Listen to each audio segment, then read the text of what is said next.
Welcome into a plane spotting Mother's Day edition of Pip's Plane Spotting Live. You're listening to episode 44 and watching episode 44 today, and so pleased that you could be with us today. What is up, Brosif? Yes, so we're going to try some new technology today, Brosif, so we will see how it goes. I got everything working, Infidel Fireman, so I think it should be entertaining. Can you hear me okay? Everything else sounding good all right? Let me know, report. Give me a 5x5 or 2x2 or a do-si-do. So let me know. And we are live. Here we are at Salt Lake City International Airport.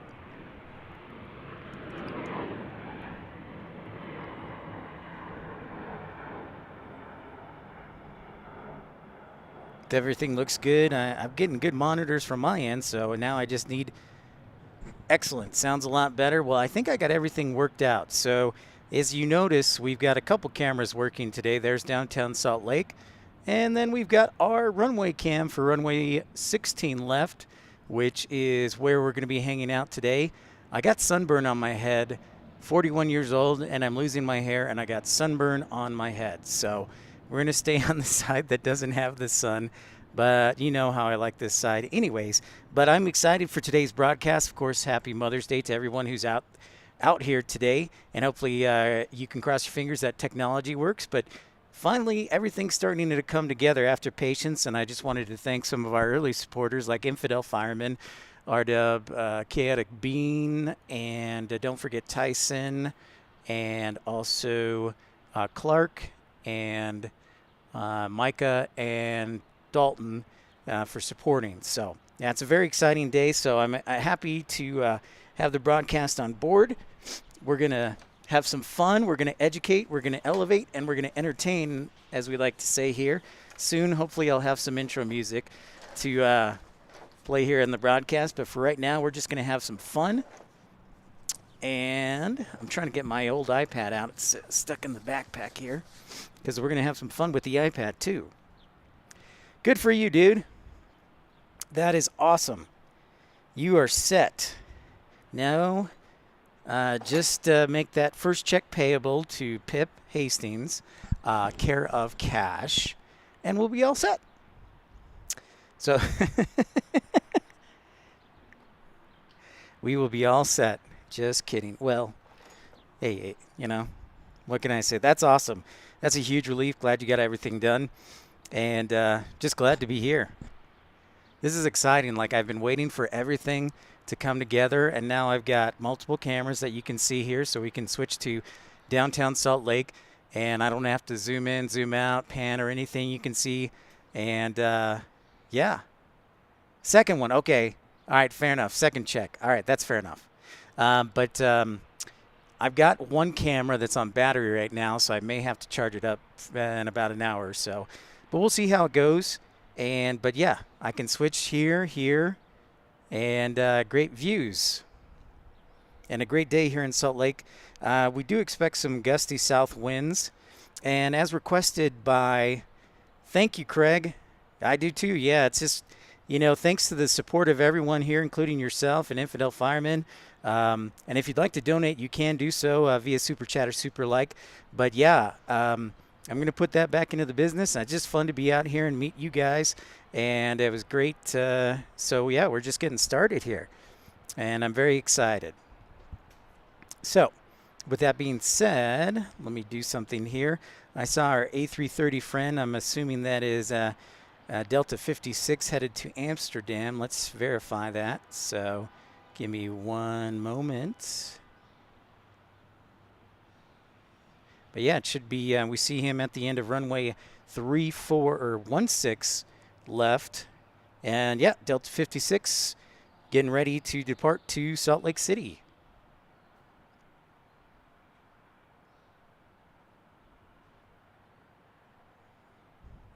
And if you're new to the channel, welcome in. This is Pip's Plane Spotting Live, Mother's Day edition. Happy Mother's Day to everyone out there. And I do want to let everyone know that I did wish my mother a happy Mother's Day, called her and told her I loved her. She's actually getting ready for a cruise with my sister, her husband, and then my mom and dad. So they really don't need any good wishes from me, but I'm still a good son and was kind enough to wish them a happy Mother's Day. So very excited about that. So Delta 56 Heavy's got the go-ahead to take off. Rolling down runway 16 left. It is a good boy, thank you.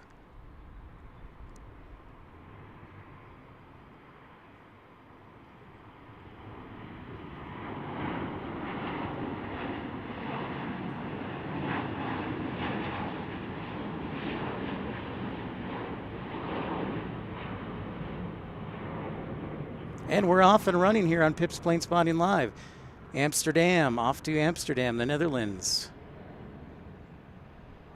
Mako, I'm on the east side today, so if you're hanging around the airport, I'll be on the east side of the airport.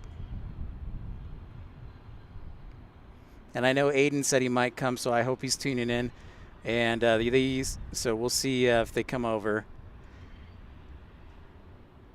But yeah, here we are. It's another nice day in Salt Lake City, about 70 degrees today. You can see downtown looking fantastic. You know, it's funny you mentioned that infidel fireman. I have not, and I don't know if it's my my love of planes, but I have not yet. So, negatory Ghost Rider. But I hear they're pretty good. And yeah, so there's a lot to like with the cruise. I just, you know, with the plane you get there much faster. And if you need to escape the cruise, all you can do is jump in the water. So, oh yeah, yeah. Ask him, Mako. Totally understand with Mother's Day for sure. Yeah, but ask him if he's coming too. So I'm on the east side today, and so I don't want you guys to get over there. But that totally understand that. But that's awesome to have you. So we're just getting started here, and hopefully we'll be on for at least a couple hours. Yeah, it would be a good idea. I think it's just the, you know, the being stuck with like 2,000 other people on a giant boat and not being able to escape easily.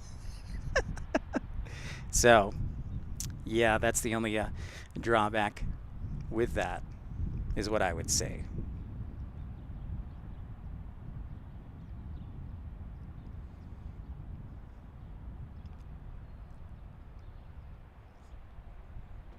And welcome in, everybody. Don't forget to like and subscribe if you're new to the channel, and if you'd like to donate, you're always welcome to.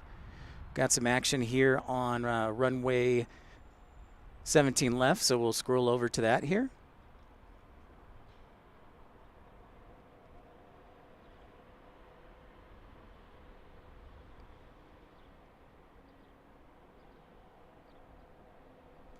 Looks like we got a Pilatus.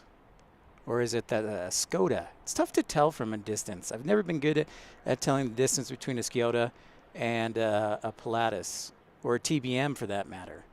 So I need some flight simulator folks to get out there and correct my problems. That was runway 17. So yeah, our runways today are going to be south flow the whole day. We're going to be on runway 17 and runway 16 left.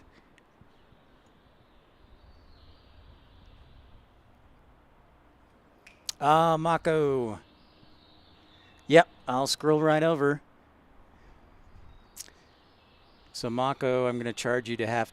Everybody wants to be interviewed now since I interviewed Aiden, so now I'm going to have to charge everybody to be interviewed now, so... I'm just kidding. I'm kidding.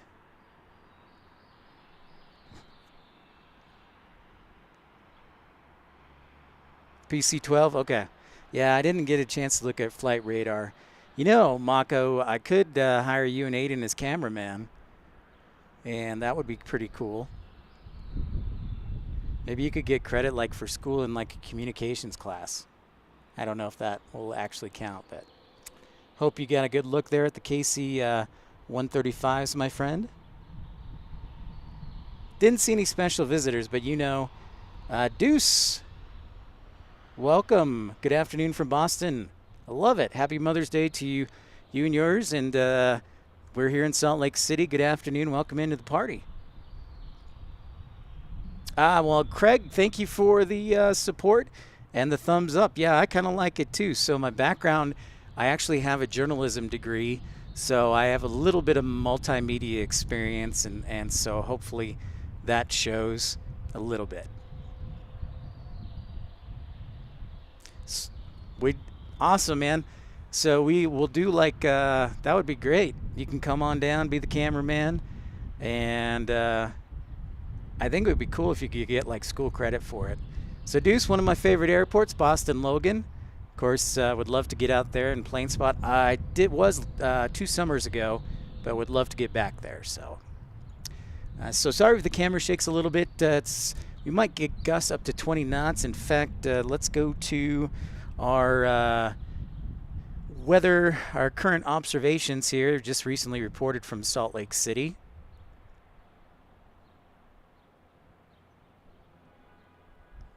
Check them out via the METAR.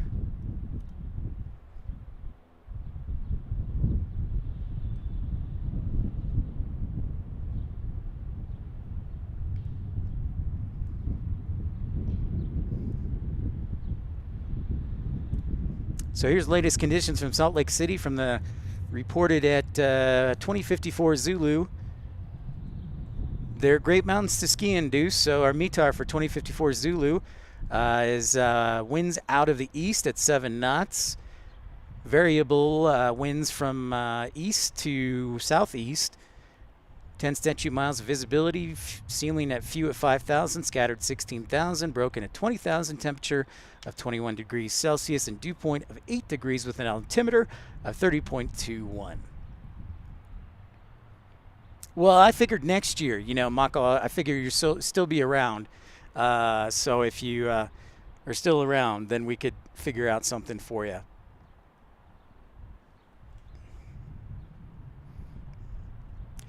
So let me take this opportunity while I have a moment, guys, to well, I got to do that first.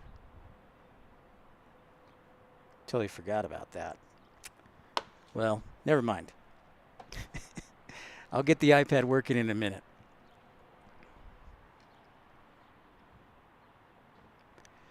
So Steamboat, yes, excellent choice. And I wanted to Deuce, if there are a couple videos of plane spotting during the ski season from Aspen, from Eagle County, and from Denver. I did not make it over to Hayden Airport in Steamboat Springs, and I really wanted to. So that would be, I would want to do that next ski season, is get down there. So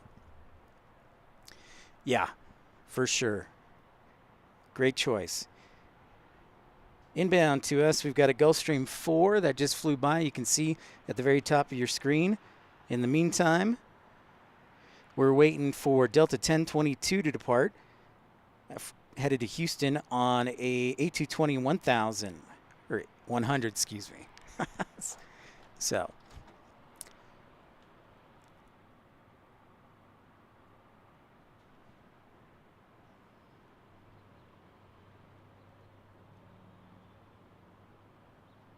Yeah, I definitely like your Deuce. You picked a good spot. If you haven't ever been to, that's the other thing. If you haven't ever been to Salt Lake City, is the fact that I did not know that. May have to come back late at night, Mako, for it.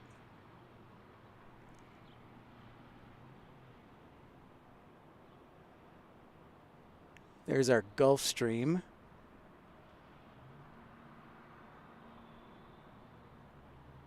Landing on runway 17, which is the furthest east runway. And Deuce, what I was going to say is if you get a chance to fly out here to Salt Lake, Park City is only a 25-minute drive. So you're close enough to the big city, plus you're nearby some world-class skiing. So that's pretty awesome. So we'll zoom back out as we get ready for 1022 to depart to Houston.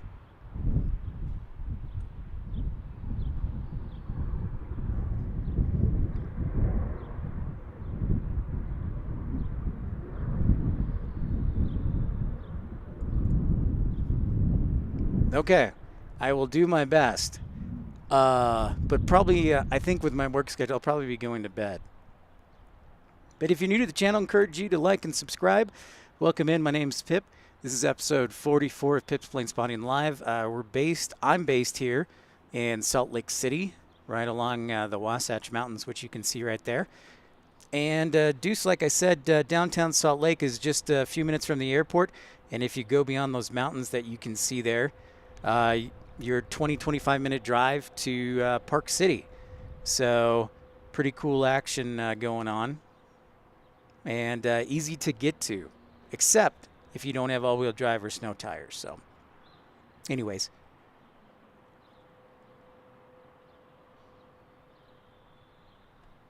That's beautiful downtown Salt Lake City.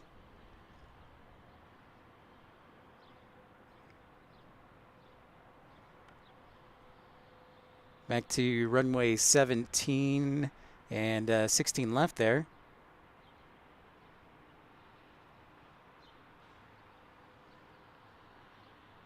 Looks like 1022's got the okay.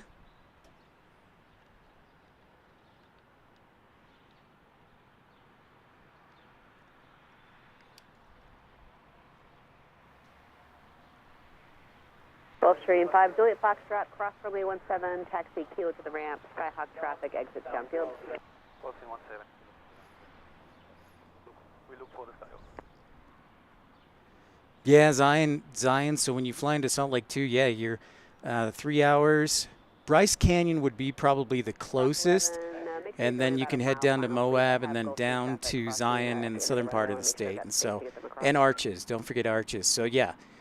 There's a lot to do outdoors. The wind 1507, runway 17, your clear to land. Our ATC this hour is runway 17. Right now, here's our A22100 getting ready to take off to Houston, is on the roll.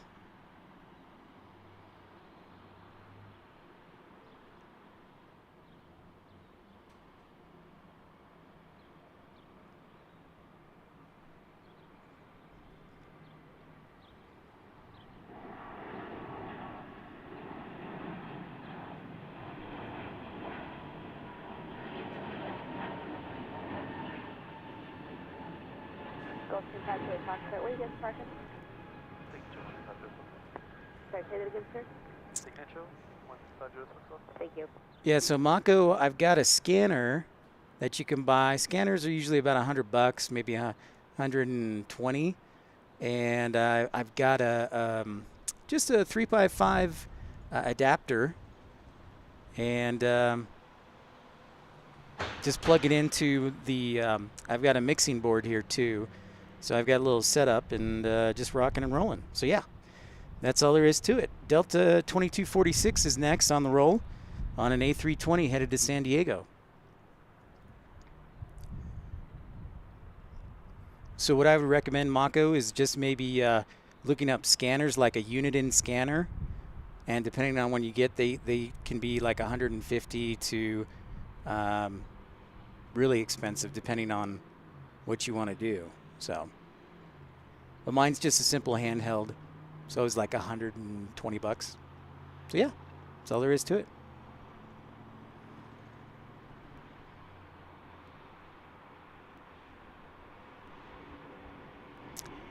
Yeah, that's correct. So yeah, for public consumption, there's nothing wrong with listening to scanner. In Europe, you can.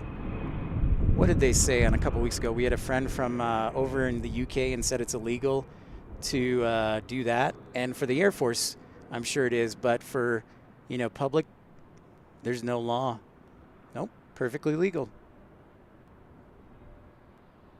In fact, that's one of the best ways that news reporters get breaking news or news is they'll listen to police dispatch radio and hear what's going on. So, yeah. Roll down to Kilo 5 or Kilo 4, your choice, and then Kilo to the ramp. Good day. All right, Infidel, well, here we go again. It's our 3 o'clock hour, so it's going to be non-stop. Your Congo line. Stephen Collins, how are you, sir? Haven't seen you, and a happy Mother's Day to you from across the sea.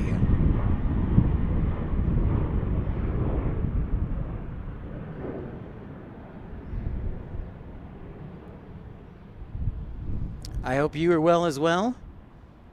Chantel sends her regards to you, sir.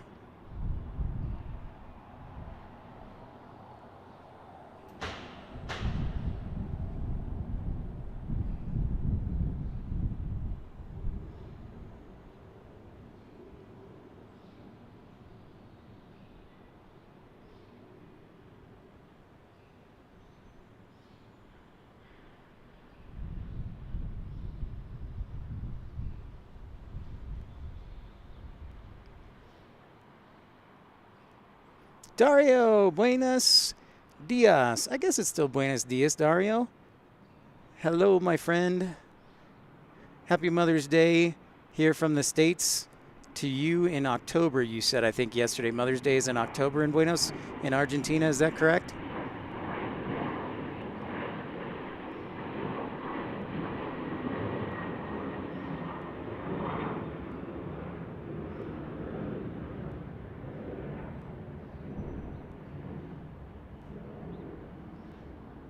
Okay. Thanks for checking on that, Mako. No problem. I'm sure he probably is doing the right thing by being close to family. It is Mother's Day after all. My mom's on a cruise, so buenas tardes, yes.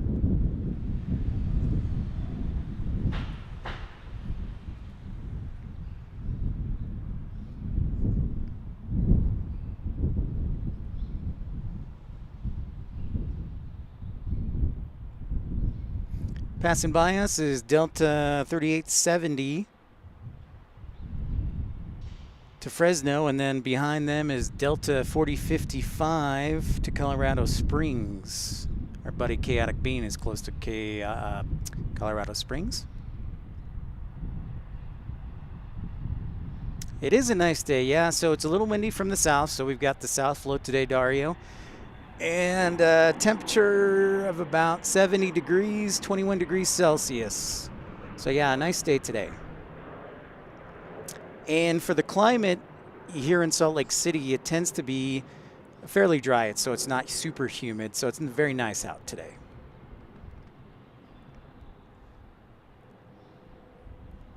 Excuse me, guys, I'm going to grab a drink real quick.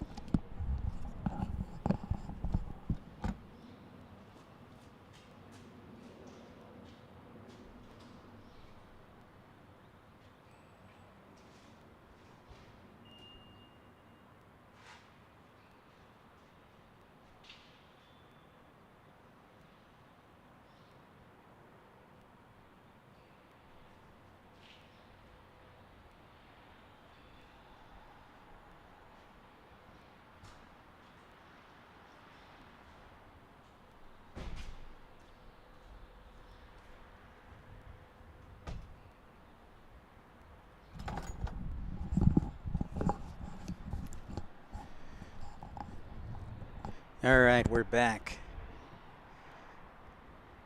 25 degrees, that sounds pretty good. And you guys, correct me if I'm wrong, you are going to be down to winter. Winter's just around the corner for you guys down there in Buenos Aires.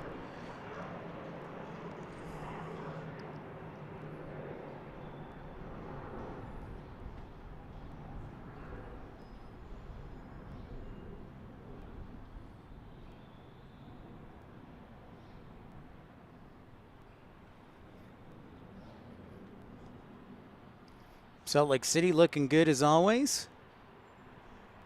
The snow, at least straight behind up on U Mountain and up there in Emigration Canyon, looks almost gone. But the other side of the mountains, it's a different story. We still about have half of our snow melt left.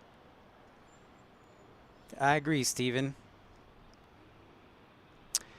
Craig, good question. Yeah, so the other runway, so runway 17, is typically reserved for like general aviation traffic because as you can see on the furthest part of the airport property, you have the general aviation. So like all your private jets and maybe charter flights typically land and take off on runway 17.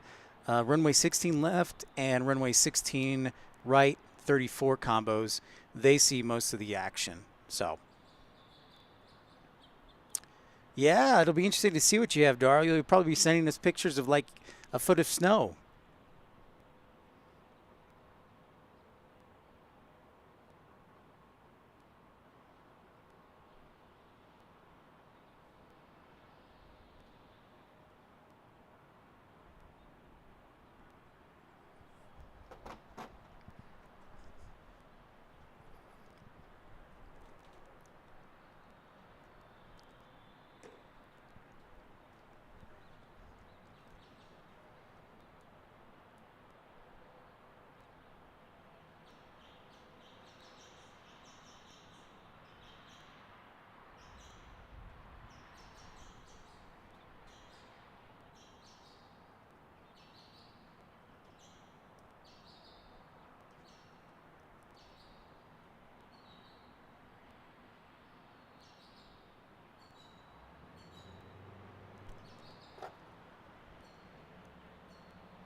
Hey, Bubag.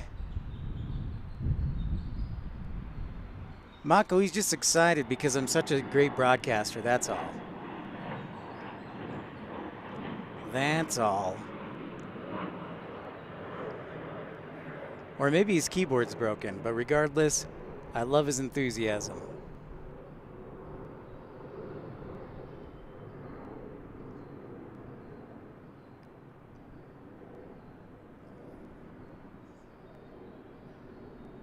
Hey, Chantel, look at that.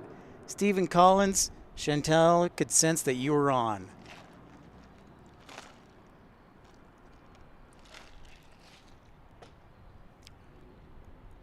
The only thing I wish this new microphone had was a mute button. I called my mother, Bubag, so yeah. There's another A220 departing. I'm guessing it's going to San Antonio. I haven't checked.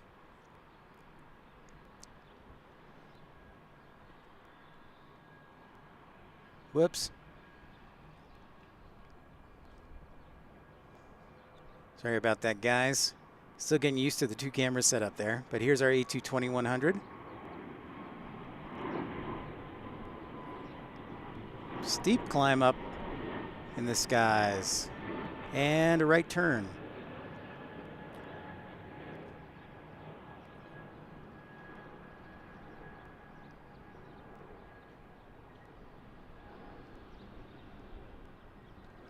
Welcome in everybody who just tuned into the broadcast. We just were on the air about a half hour ago, so we'll be here for at least the next couple of hours. This is Pip's Plane Spotting Live, episode 44.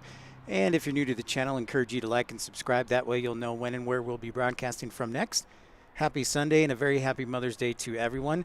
And of course, my mother who's on a cruise, she's 79 and still has my dad with her, but happy Mother's Day to her. Yep, I do have two cameras, Bubag. Thanks to the financial contributions of great people like Infidel Fireman and Clark and Dalton and Micah and Ardub and Tyson Price and many others. They were generous in their contribution. Ryder and Hunter. You know, that helps me pay for equipment like a second camera. So, yeah, very grateful. But yeah, I do have two cameras, and I think I may even be able to figure out a way for a third, like a pip cam or something. You guys can see me or see what I look like. So, she's going to Mako to. They went to Disney World first, so they're going on a Disney cruise, and so they're going to go to the Bahamas for a couple days. So it's not going to be a huge cruise. She said 4 nights and then fly back home. No, Chantel, I thought you had a secret relationship with Steven. So, since you guys are on the same side of the Prime Meridian.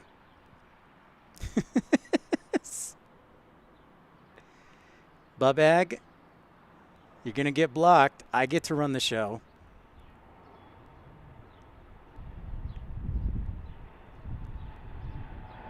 Here's Alaska. Alaska Airlines headed to San Francisco.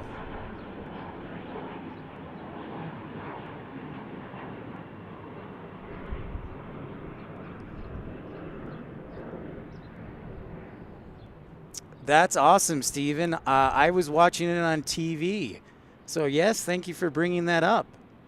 I bet it was quite interesting. That's very cool. That doesn't happen very often. So, that's wonderful.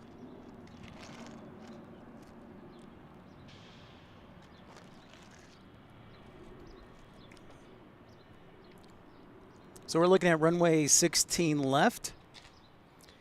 While we're waiting for them to depart, there's the view of downtown Salt Lake City. A clear day.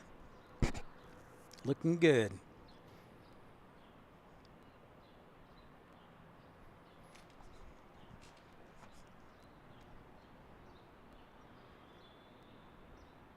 Next departure is Delta 2535 headed to Santa Ana or Orange County, California, John Wayne Airport.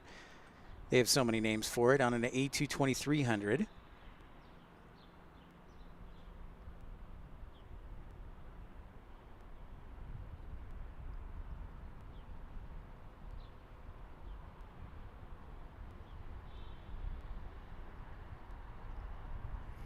Well, Mako, at least you're here. I haven't seen Aiden yet, so at least you made time for me. I feel the love.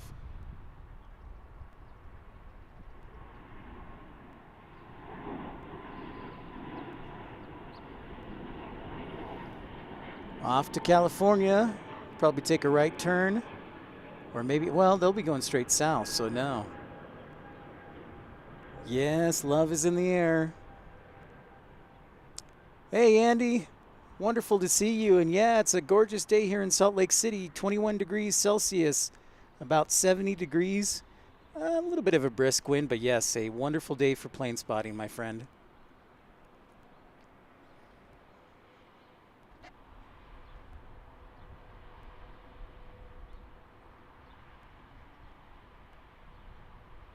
There's an Airbus A320. Billy Bull. No, I am not. Thankfully not, Billy Bull. But yes, happy Mother's Day.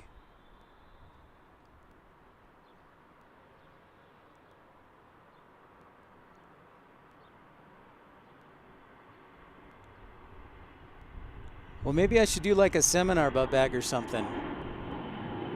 Actually, that's the A319. I was just trying to see it from afar. Let's see where that's going. Ooh.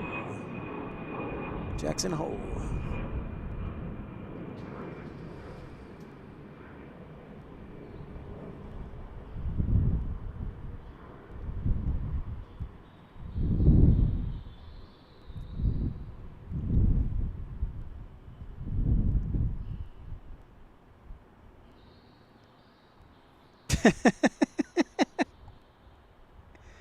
I don't know, Chantel. I figured you like talking about your witchcraft.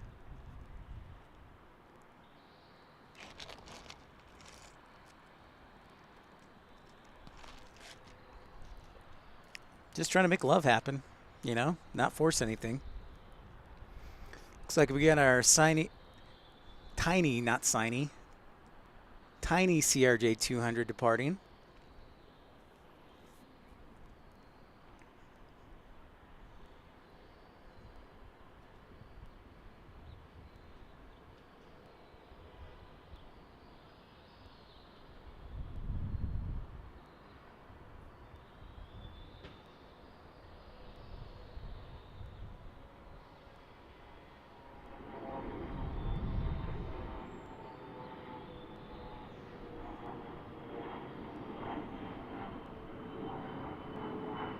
Goodbye to our tiny CRJ.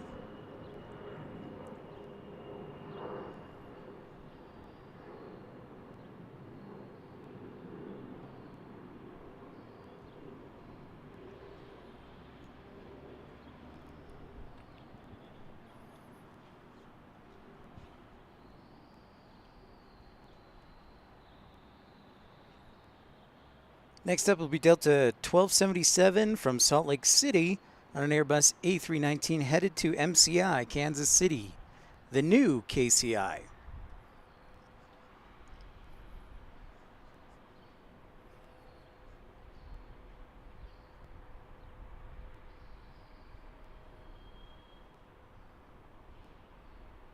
Greg, my friend, how is Texas? Yeah, great to see you, my friend. I still remember down in Houston sweating it up, right? Happy Mother's Day to you, my friend. And to all the mothers out there, great to see you. It's another nice day in Salt Lake City. Sunny skies, temperatures of 21 degrees Celsius, about 70 degrees or so, upper 60s. Delta 1277, looking at it right here, headed to Kansas City. Back 399 Alpha Mike, 017. Back 399 Alpha Mike, Salt Lake Tower, 1140 at 12, gust 19, runway 17, clear to land. 17, clear to land, back 9 Alpha Mike.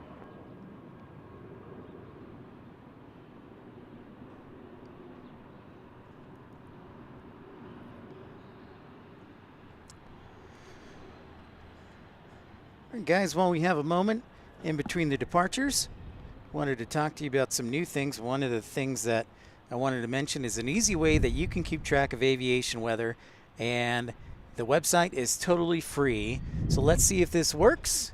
All right, so we're on my iPad right now. So what we're looking at right here is a website called aviationweathercenter.gov, and this is where I get a lot of my weather, and this is where Infidel Fireman is going to get a lot of his weather as a flight dispatcher. So if you click on the cities and whatnot, it'll give you the different forecasts and everything. So it's really a great tool. It's absolutely free, and this is what flight dispatchers and pilots look at a lot of the time. So when you look at winds, when you look at where the winds are coming from, so let's look at Salt Lake City. So if we zoom in here, we can see that Salt Lake City's got winds from the south, right? So we can see that. And if we can zoom in a little bit more, maybe click on it. Yeah, so now we can see the TAF for Salt Lake City. And this is one of the tools that we use as flight dispatchers and pilots to learn more about aviation weather. So we'll go back to that in a second, but I thought that was pretty cool. So now we'll go back to runway 16 left for more action.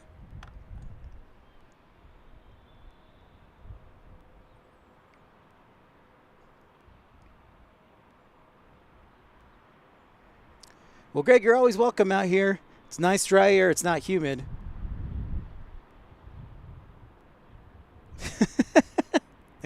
I guess I'm the only one who knew that secret. But I do have to confess that Chantel and I are secret lovers. That I'll admit to. Still waiting for her check to clear, though.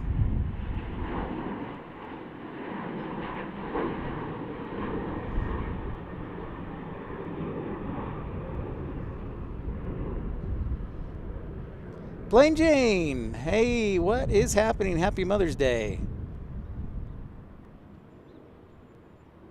And a happy plane spotting day to you, one of my favorite people named Jane. Probably my favorite person named Jane.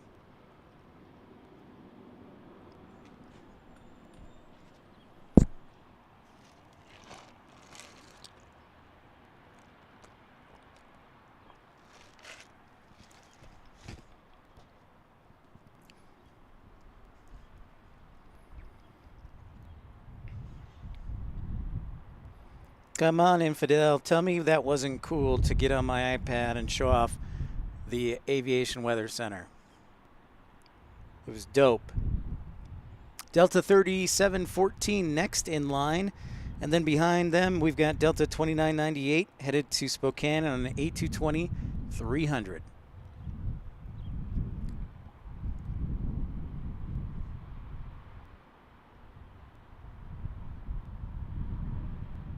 Dang straight, man. I'm all about educating, elevating, and entertaining. I'm not joking. I came to play. Don't hate the player, hate the game. Start check 242, Kilo 9. Hold short Soon, 17. Infidel Fireman will be smarter than me, and he'll be teaching you guys everything. Runway 17, line of 08, crosswind turbulence, you're following the Airbus 220 on the center runway. Yes, Bill. Absolutely, Billy. Mike, turn left 205, kilo to the ramp and monitor ground 29. 205, kilo ramp, ground point 9, monitor. Back 9 Alpha Mike.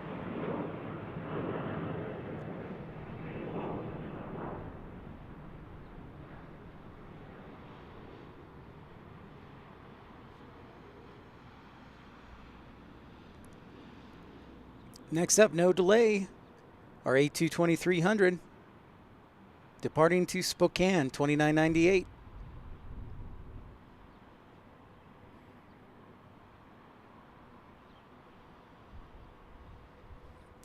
You got caught by the boss. I'm sorry, Plain Jane. Yeah, I know it's difficult with me in training right now. So I only really get to get on right during the weekends. So hopefully that'll change soon, where it's more. But right now they're working us a lot in training. We're actually getting paid overtime to be in training, which is kind of weird. But yeah. Star Trek, Medevac Star Trek 242, wind 140 at 7, gust 19. Heck yeah, Infidel. 280, runway 17, clear for takeoff. 280, 17. We'll be dispatching bros. Bros before hoes, that's what I always say, am I right? Well, Plain Jane, we do love you and I love you, so I'm glad that you can make it when you can.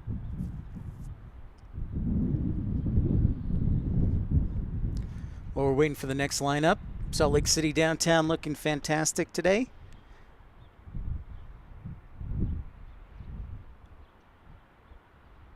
I think we're finally done with snow, like finally. Like finally. I kept saying that and it never happened, but.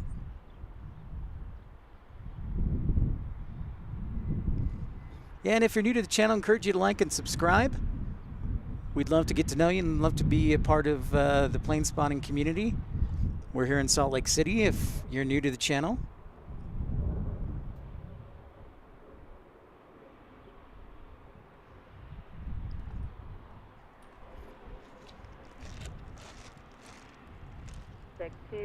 Medevac Star Trek 242, contact departure. And if you would, no faster than present speed until departure tells you what it is. Okay, yeah, we were given 230 on that. We apologize, but we won't go any faster than. Well, like we said, Plain Jane, we're here to educate, elevate, and entertain. So once in a while, I'm funny.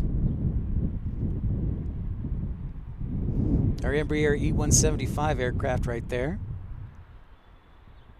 It's probably one of the most common aircraft we see here in Salt Lake City, because Salt Lake City is a Delta hub, but they're a regional hub for a lot of the West. So a lot of flights between an hour and a half and 2-hour flights.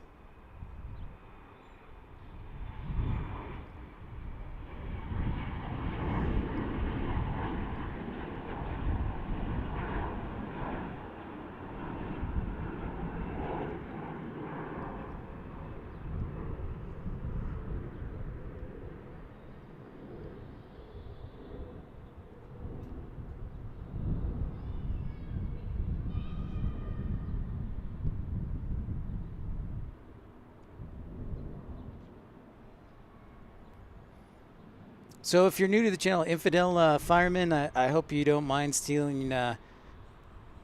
me stealing your thunder a little bit as we check out this Airbus. I think it's A320.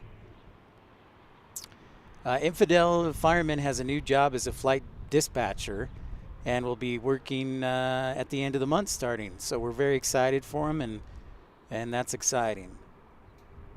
It's like having a child. I have no child, by the way, children. It's like having a child grow up and take its first steps.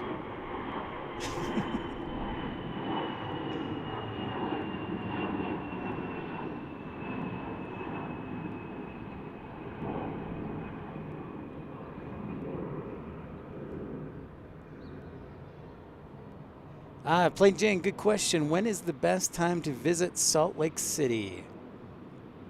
I would say probably right around this time. So May into June. During the summertime, it is hot. You know, we'll get in the 90s for sure. However, it's dry, so it just feels like hot.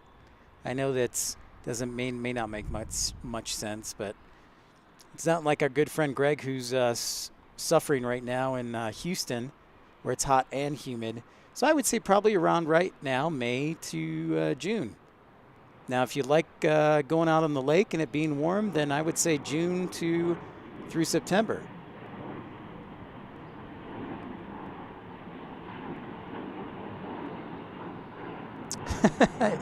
Yeah, very true, Billy Bull. Very true.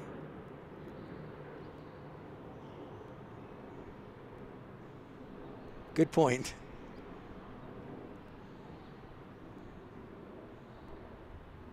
Yep, it's great to hear Infidel Fireman with his new gig.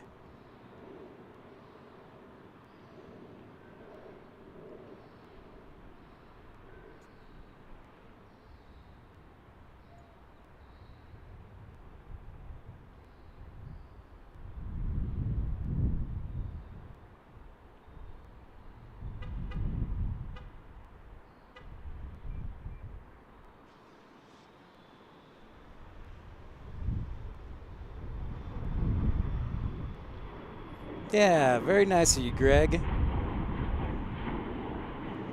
I think Infidel will do a fantastic job as a flight dispatcher, so.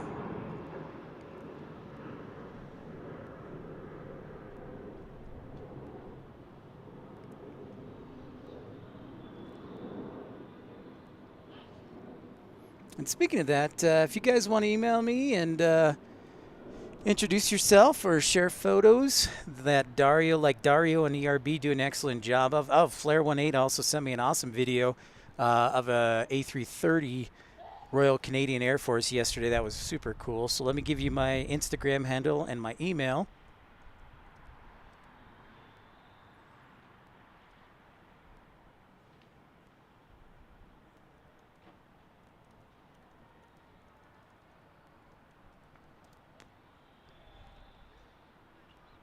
Salt Lake Tower, citation November 1099.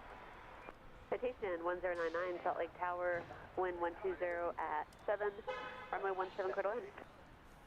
7 clear to land 099. Sounds like we get a Cessna Citation getting ready to land on runway 17. We're listening to air traffic control from runway 17, so the easternmost runway we have here at Salt Lake City. Currently on your camera, you've got an E-175, a couple of E-175s getting ready to take off. Next up, Delta 3508 headed to Tucson, and then behind them will be Delta 3996 headed to Burbank, California. Oh, I know you do, Dario. Yep, we're working on, I'm trying to figure out the best way to go about starting the PPL's Instagram page so that we can all share our photos with each other.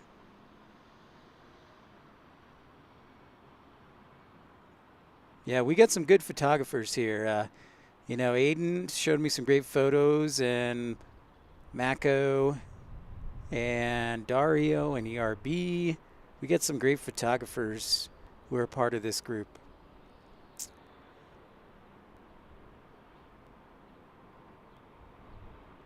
The 1215, visual 17. 1215, Flight Tower, wind 120 at 10, gust 14, runway 17, clear to land. That was 1215. Once I get everything taken care of and created, I'll put out a video letting everyone know. Maybe the easiest way is just everybody email it, but I hope there's a way that you can crowdsource and just have everybody have access to it where they can post.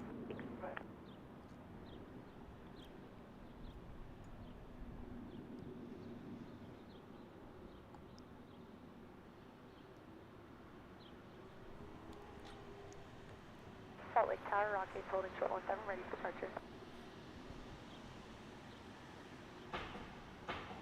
Rock 8, Salt Lake Tower, you said you're ready? Rockets ready for departure, correct? Thank you.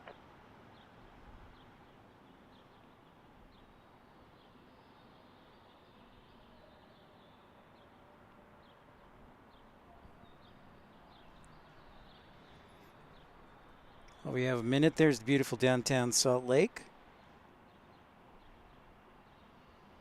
Waiting for our next departure of 3996. Salt Lake Tower, roger.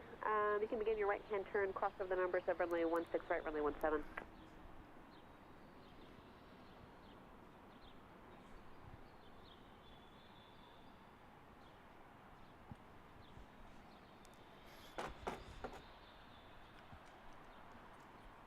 Rock 8, Salt Lake Tower, runway 17, line up runway 8, traffic Boeing 737, 4.5 out. Runway 17, line up and wait, Rock 8. Delta 1215, Skyhawk, hold the position. Tower, Skywest 3850 on the visual 17 left. Citation 1099, turn left, Kilo 4, Kilo 5 if you can make it, and then Kilo to the ramp and monitor ground point 9er. Okay, we'll go left to Kilo 5099. Rock 8, wind 130 at 5, gust 14, traffic's on a 3-mile final. Turn left, one navigation eastbound, runway 17, clear for takeoff, no delay rolling. 17 clear for takeoff. We'll turn left towards the east. Rock 8. Sky 3850, Salt Lake Tower, wind 130 at 5, gust 14, runway 17, clear to land, number 2. 17 clear land, Skywest 3850. Skywest 3850, SIG 8. Going to Bravo 2, Skywest 3850. All right, so take Check again, Skywest 3850. Wind brief 140 moment. at 4, Let's gust talk more 14. about the weather and how we as people get the weather. Whoops. I'm going to pull out the iPad.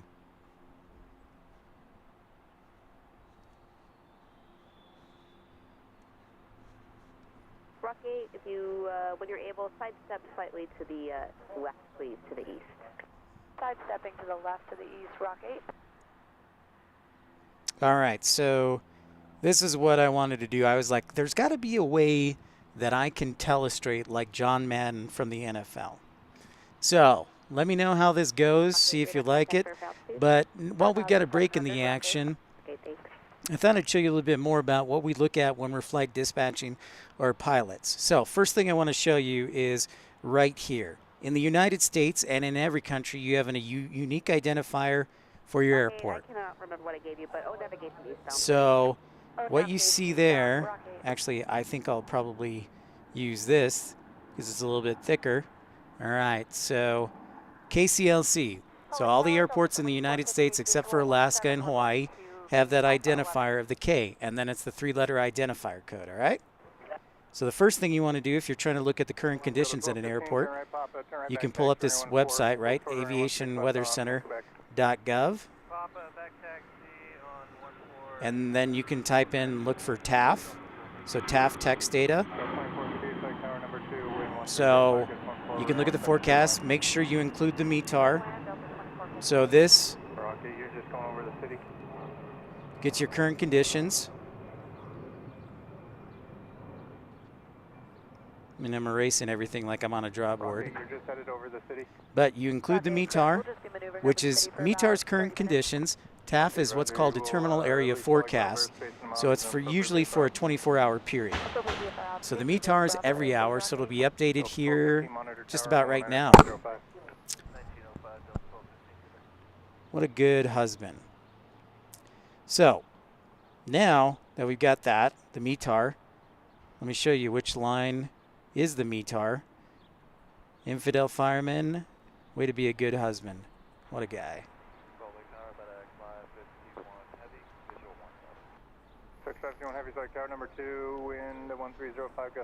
So now we've got the METAR, which is right here, our current conditions.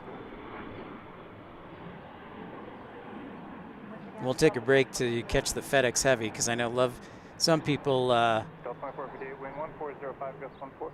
Thank you, Stephen.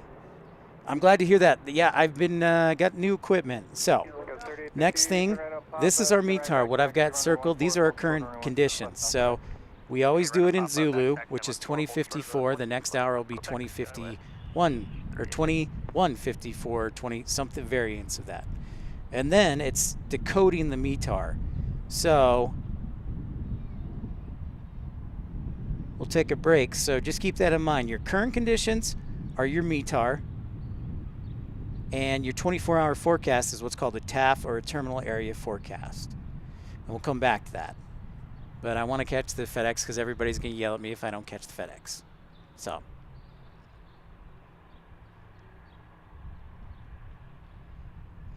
stand by on that.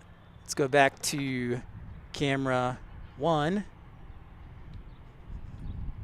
and get FedEx, which I see there in the distance. And then we got an arrival on 17. Excuse me, 1905, Skywest 3850. Sounds like Infidel Fireman is the guy who cooks at the house at Plain Jane. Or 737-800 right there, arriving on runway 17.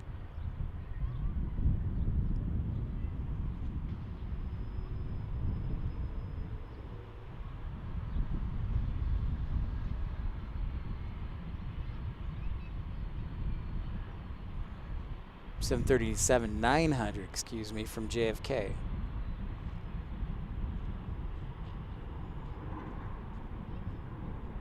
Rock 8 traffic 4 miles south you, orbiting, turning southbound it looks like out. There's our KC-135s of the Utah National Guard. Roger, looking for that traffic, Rock 8. Delta 2458, turn right on Papa, right turn back taxi, runway 14, hold short runway 16 left on Quebec. Papa 14, and the hold short 16 left on Quebec, Delta 2458. Nice, Kevin. Okay, so there are a couple different frequencies that you can listen to. So the one we're listening to is runway 17, and that typically, for some reason, is the easiest to catch. And the frequency on that is 118.3. So you would just type in 118.30.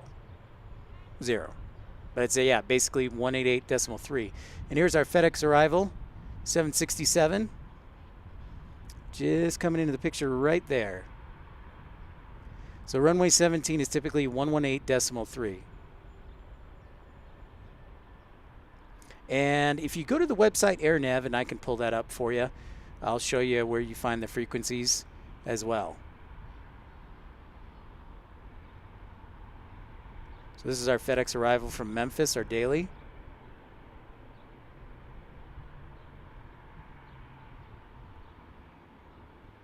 Factory Sierra Papa, descendant traffic pattern altitude.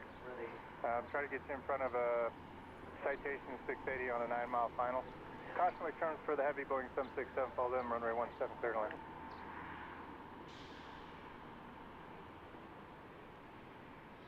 Victor 916, flight tower.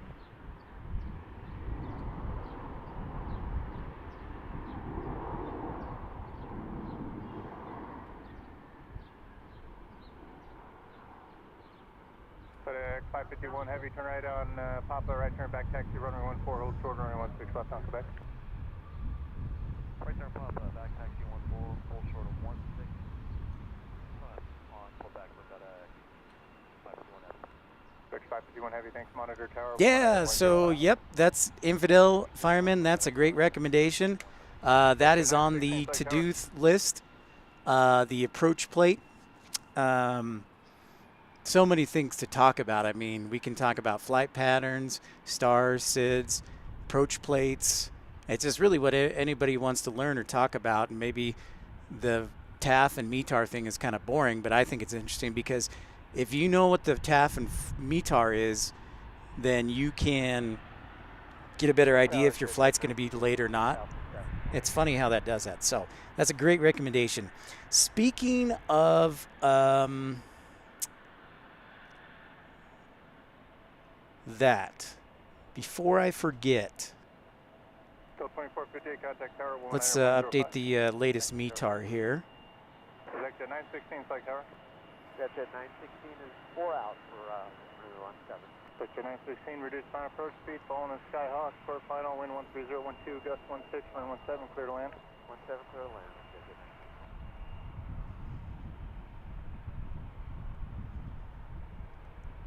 All right, so it's current conditions for the 4 o'clock hour.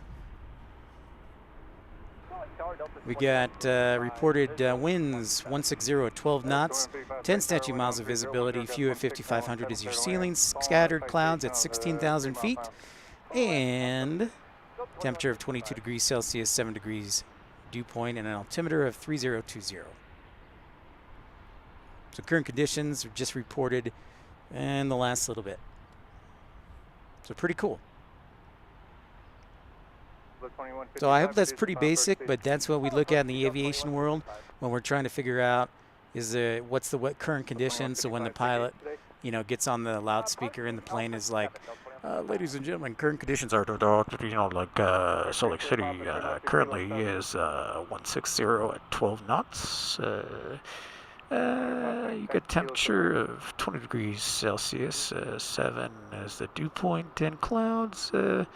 Got got partly cloudy skies. So thank you for flying Delta. That's what they do. I know that's my great impression of a pilot.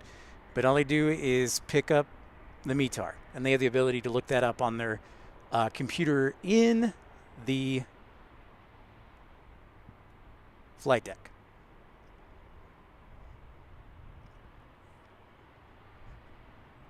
So I hope I didn't scare too many people away, because I know there's some hardcore aviation enthusiasts and some casual plane spotters, and I don't want to scare them away, so I apologize if I did.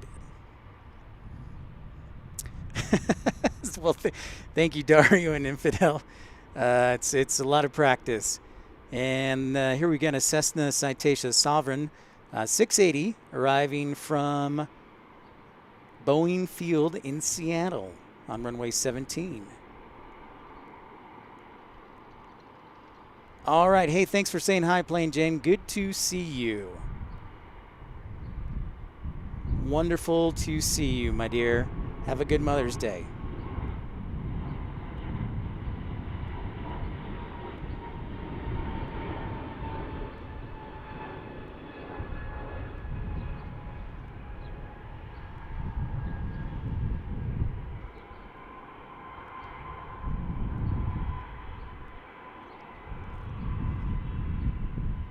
And if you're new to the channel, welcome in. This is Pip's Plane Spotting Live.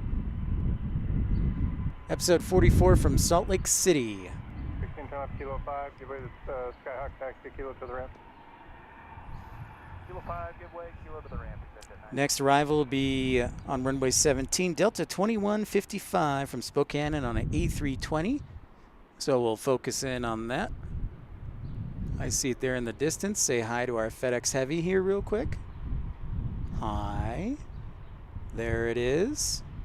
The old 767 stalwart of FedEx.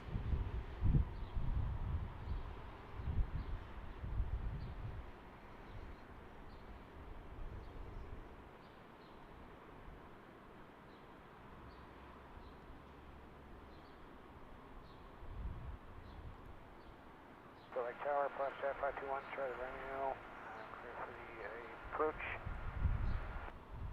There's our Airbus A320 coming in from Spokane, Washington, home of Fairchild Air Force Base. And if you're new to the channel, I encourage you to like and subscribe. Don't be afraid to say hi. We've met people from all over. We have friends in Argentina, Canada, Brazil, Luxembourg, Netherlands, England, of course, Ireland, Wales. And we're just getting started here. So 3998 Spokane right there. Arriving in Salt Lake City. Ah, Infidel Firemen. Yes. Yes. Quite a bit of information, huh? You're expected to know that or know where to find it. Yep. Quite a bit of information. Turn right at Papa, right turn back, taxi runway 4, hold short runway Quite a bit. Okay, right turn on Papa, cleared onto runway 14, back taxi, and hold short at Quebec, you said, for Delta 2155? So 2155, hold short at runway 16 left on Quebec. Okay, back taxi 14, Quebec, hold short 16 left, Delta 2155. 2155, thanks. Monitor tower 119.05. Got some action working there over in there, Salt Lake City, downtown Salt Lake City, if you're never seen it.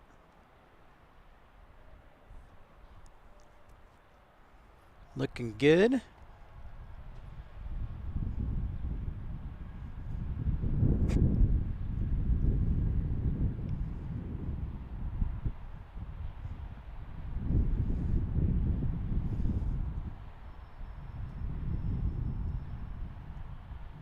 All right, so Kevin had a question. He got a new scanner in, which is fantastic. And he had a question of what's one of the best ways, how do I find what frequencies? So one of the ways that I look for frequencies in the airport, other than the FAA AFD Airport Facility and Directory, is a website called airnav.com. So if you look here, We've got airport communications on the screen in the top left. You've got the phone number, the weather for the automated surface observations, and the frequency. And right now we're listening to runway 17 and runway 1432. You've got either frequency 118.3 or 119.05. And then you can see the other frequencies listed there. So the website is called AirNav, completely free. It's kind of a soft website that, you know, amateur pilots use, but also sometimes I might use to do a little research, and gives you background and information. But it's a great way to find the frequencies if you do have a scanner, so that way you can tune in. So yeah, airnav.com is what I might recommend. And if you're wondering, this is off of my iPad. I always wanted to figure out a way that I could educate, elevate, and entertain. So this is kind of like me in the United States. We had a guy named John Madden who was big color commentator for American football, and he always was a telestrator, and I thought it would be cool if I could figure out a way to put the iPad onto a live broadcast and do telestrating and educating. So hopefully that helps. So airnav.com, just spell it AIRNAV.com. So that's Alpha India Romeo November Alpha Victor.com. Got a little break in the action, and Flair 318, one of my favorite people from Canada. Hello, sir. How are you today? We're excited. I'm excited because I got two cameras working today here.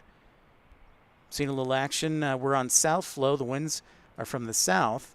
So we got runway 16 left and 17 in action today. So great to see you. And Kevin, I love Ogden. Of course, Ogden is like my third home since I went to Weber State. But yeah. Just getting started here. Past the 4 o'clock hour. Started at 3 o'clock. And happy to have each one of you with me.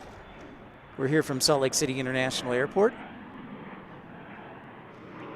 Oh, the military towers, that's a different question. I don't know about the military frequency, and I don't know if they're encoded so that the general public can listen to them, Kevin. So that's a different story. So I'd have to do some research on that. But I think it's encoded, so the military, they don't have a public frequency per se. Sometimes they are on public frequencies, but because they work with the air traffic control, but it's not always the case. So I'd have to do some research on that for like Hill.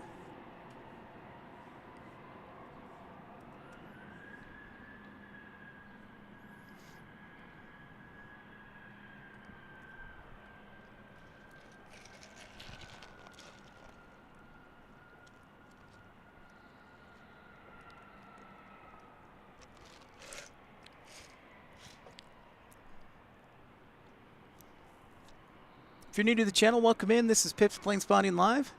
Hello, hello. Don't be afraid to say hi. Beautiful day here in Salt Lake City. Next departure on our runway 16 left that we see here will be shortly Delta 2116 on a 737-800 headed to Seattle.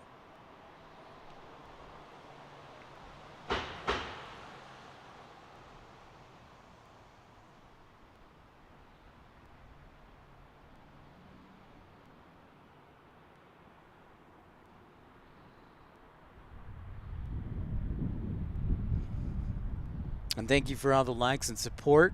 We're just getting started. I only started in February, so it means a lot that all of you are tuning in. And the coolest thing is that we become friends and whatnot. So, and if you have a question about aviation, I will do my best to answer it. So we got our 737-800 has been cleared to take off and head to Seattle.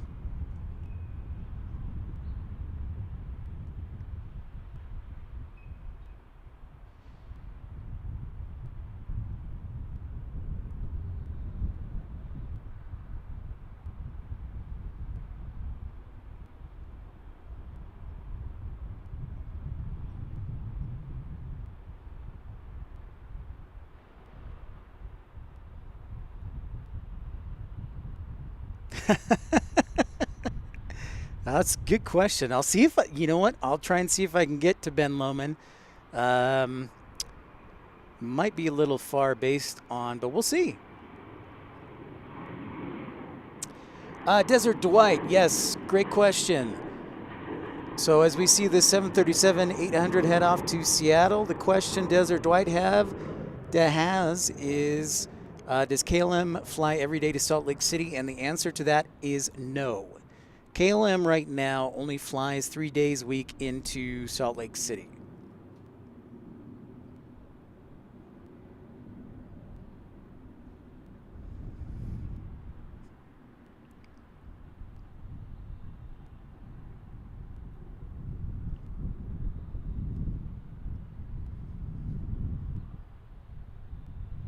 Awesome, Flair. That's great, dude.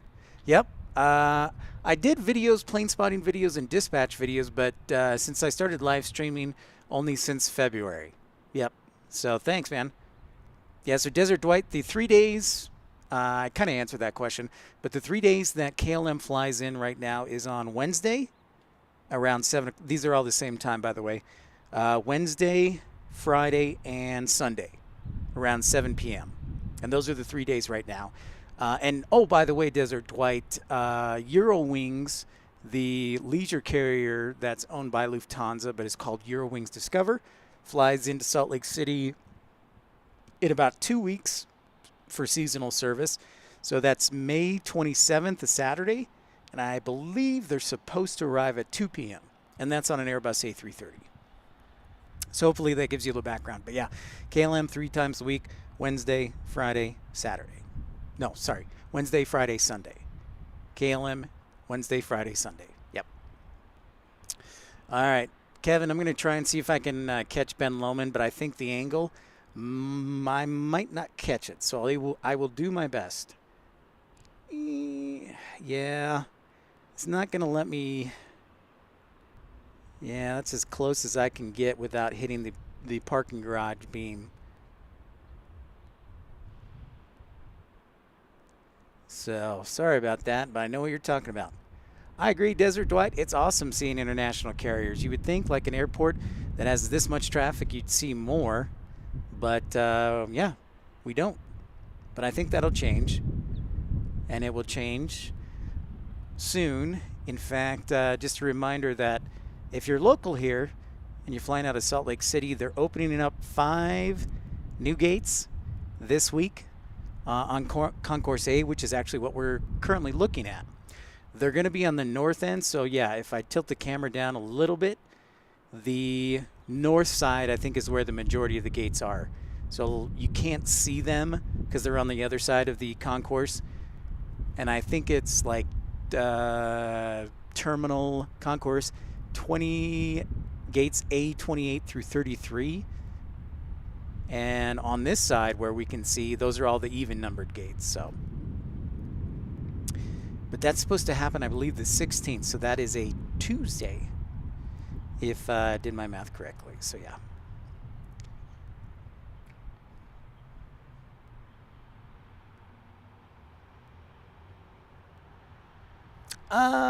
Yeah, Desert Dwight, great question.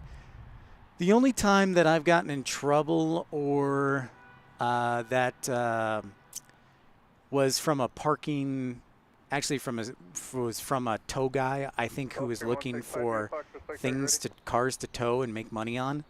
And he had to call it in. And so he's just staring in front of my truck for like a half hour. But nothing happened. So no, the Salt Lake City police, airport police are super cool. Obviously, there are restricted areas that you can't be in. But overall, if you're like plane spotting from the nature trail that's on the south side of the airport, they're not going to bother you, or shouldn't. If you're here in the parking garage, they're not going to bother you. Our good buddies who we met yesterday, Mako and Aiden, they take photos here all the time. So yeah, as long as you're in the right area, it's perfect.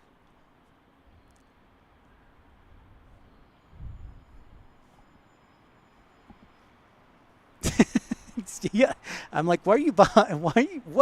What? You want? Listen, if you want to tow my truck, just tell me, right? Yeah, Kevin. I know, yeah, that's right. I remember you telling me about that, so maybe I'll catch you or catch your flight. But yeah, maybe you'll get one of the new gates. If anything, I think the common theme, Kevin, that anybody I've talked to here, like Micah the Ramper who works for Alaska here in Salt Lake, or anyone else, is we're all hoping that the restaurants get better. You know, they're better restaurants in Salt Lake. So that's what we're crossing our fingers for. And thanks for that like, and if you're new to the channel, I encourage you to like and subscribe. We try and plane spot at least Saturday and Sunday, and when time allows during the week.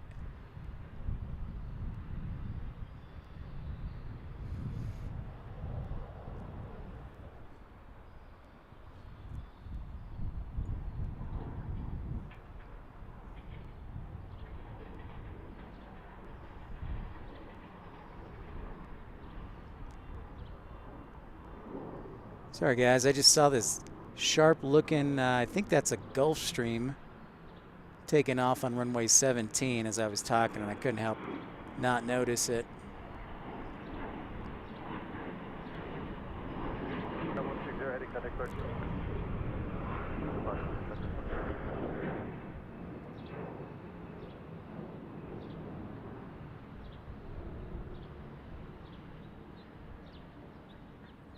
Oh yeah, so Jackson, good question, Flair.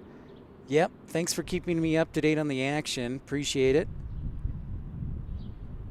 Yep, I see it rolling. So the A319 is headed to Airbus A319 is headed to Jackson, Wyoming, which is about 300 miles as the crow flies. The problem is there's not any interstates that go up to Jackson, so it tends to be a long drive, Flair 318. It's great for skiing. It's like Park City, but it's in a mountain valley in the middle of nowhere. So the best way, other than driving, and it usually takes about 5 hours, is to connect through Salt Lake City and just take the quick flight.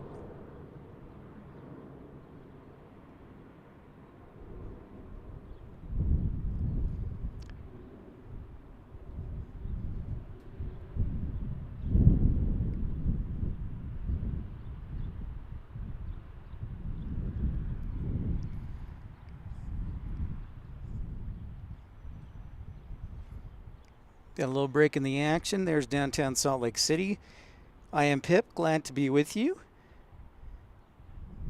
Guys, I have a confession to make, and maybe this is too much information, but I really have to pee. And Aiden and Mako are not here, so I'm all alone, so this is gonna suck. So, anyways, it's probably too much information, but, you know, if other people know my pain, we can, you know, deal with it together. So,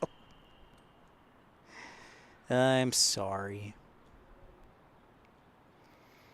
Next arrival on runway 17. Ooh, we don't see this too often. Alaska arrival here on runway 17.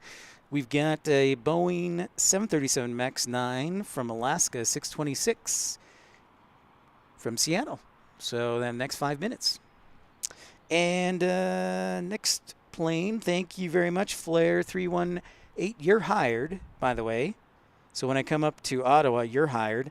And yep, I see Frontier 2845 on an A320 Neo taxiing out to runway 16 left, headed to Las Vegas. Yep, got to show the human side. I'm a real person, Dario. I am not a robot. And I run everything right now on my own. So, sorry. Yep, you're exactly right, Flair with 318. Excellent work. And I saw the video, by the way, of the A330. Very cool. Yesterday, it was awesome. So thank you very much for sharing with that. And we do have information, Hotel Rock 8.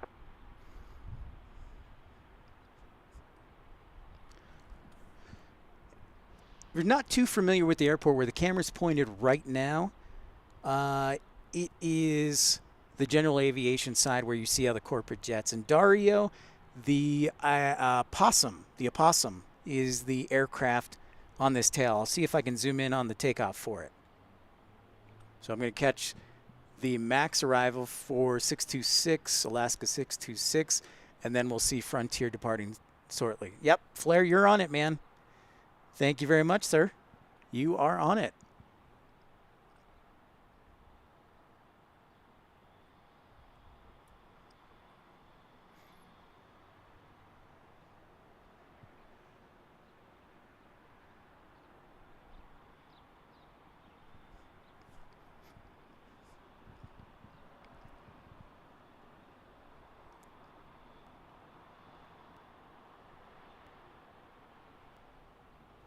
ERB! Hello! Wonderful to see you, ERB.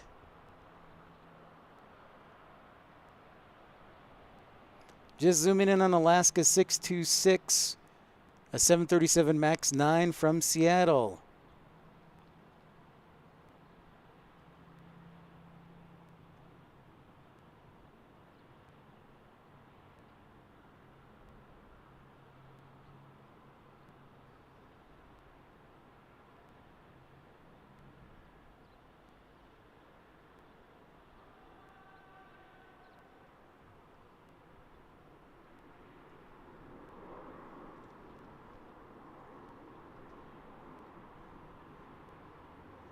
Good looking plane. It's a 737 MAX 9, everyone. Alaska 626, China Papa, turn right and back taxi runway 14. Hold short runway 16 left on Quebec. Right on Papa. Thank you, back ERB, as always. What was the hold short? Last 626, hold short runway 16 left on Quebec. And are you Bravo 10 or 12 today? Bravo 10 for Alaska 626, hold short. Rock 8, caution, turns to arrive 737, wind 1709, gust 15, runway 17, clear to land. 7 clear to land for Rock 8.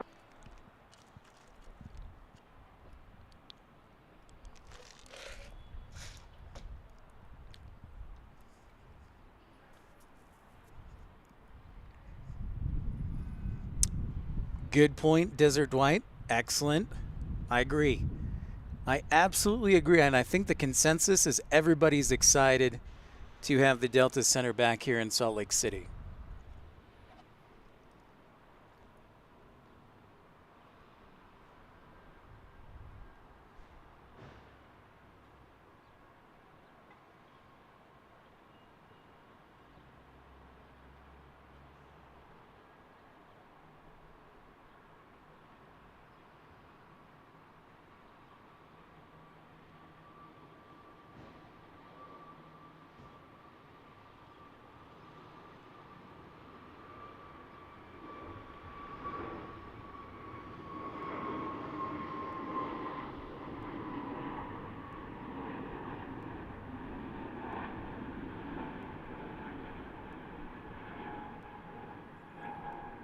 Well, Daria, I was hopefully you could catch that from the tail there as she flew by. Thanks, 05 for Alaska 626.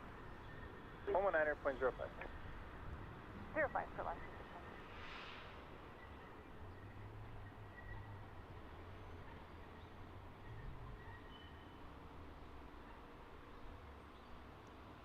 626. Uh-oh.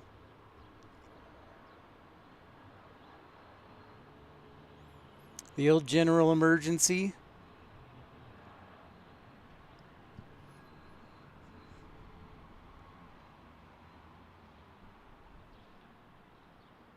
So where is it, Flare 318? Where's the C-17 at?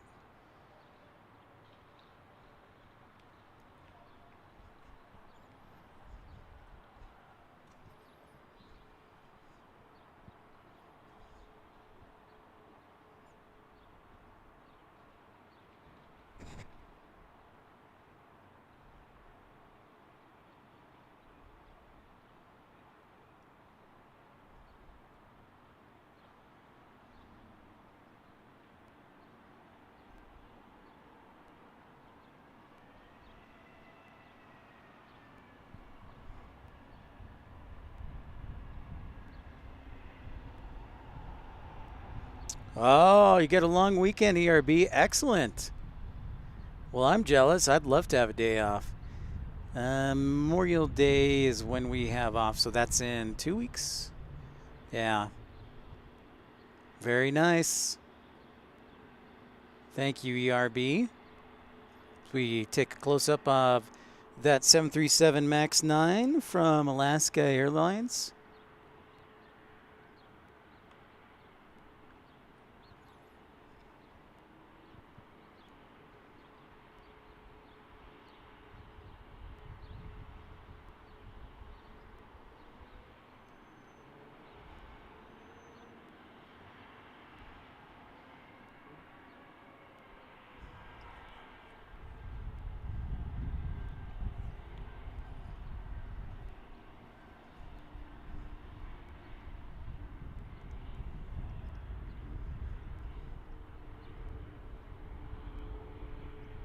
Turn left, taxi kilo ramp. Turning left, taxi kilo ramp. Thanks for your help today, Rocky.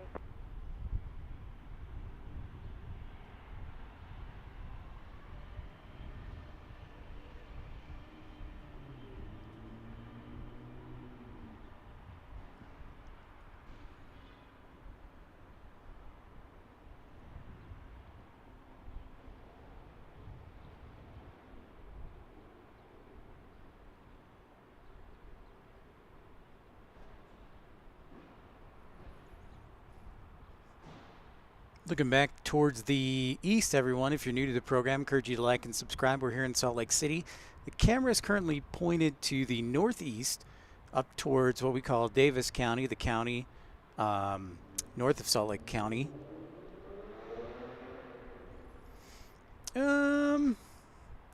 It would have to be, honestly, Desert Dwight, I think it would have to be really tall, because the tallest building right now is being constructed, I know, in Salt Lake, and I think it's only taller by about 25 feet than the Church of Jesus Christ of Latter-day Saints office building. So it would have to be really, really, really tall, maybe probably 70 stories for people to really be concerned about it. With that being said, I do think Salt Lake City is going to be more vertical because they're out of land. So there's going to be a lot more skyscrapers in the city. So, yeah. So, yeah, the building furthest to the, if you're looking, that kind of taupe-looking building that's the furthest left on the screen, that's the tallest building right now in Salt Lake City. So, yeah, I think you'd have to do a much taller building than that. That's a good question. Well, I'm sure they will come like Denver, because we're running out of space here in Salt Lake City.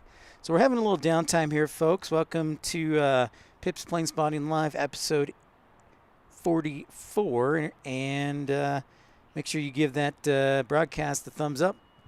Oh, ERB, I think it's going to be 44.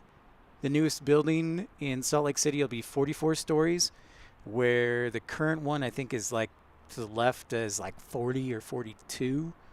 I don't know that for sure, though.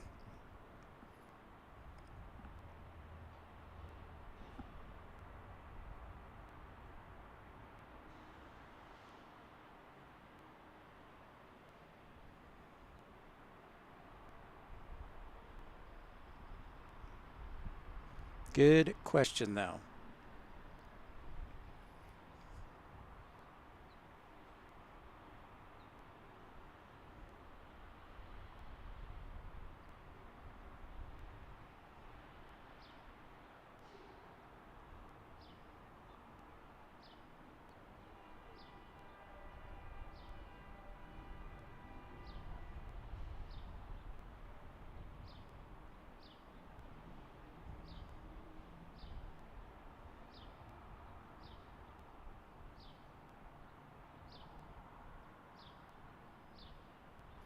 Yeah, it's interesting. Wells Fargo only has 26 floors, but it's like the second tallest at 400 feet, so they spaced it out.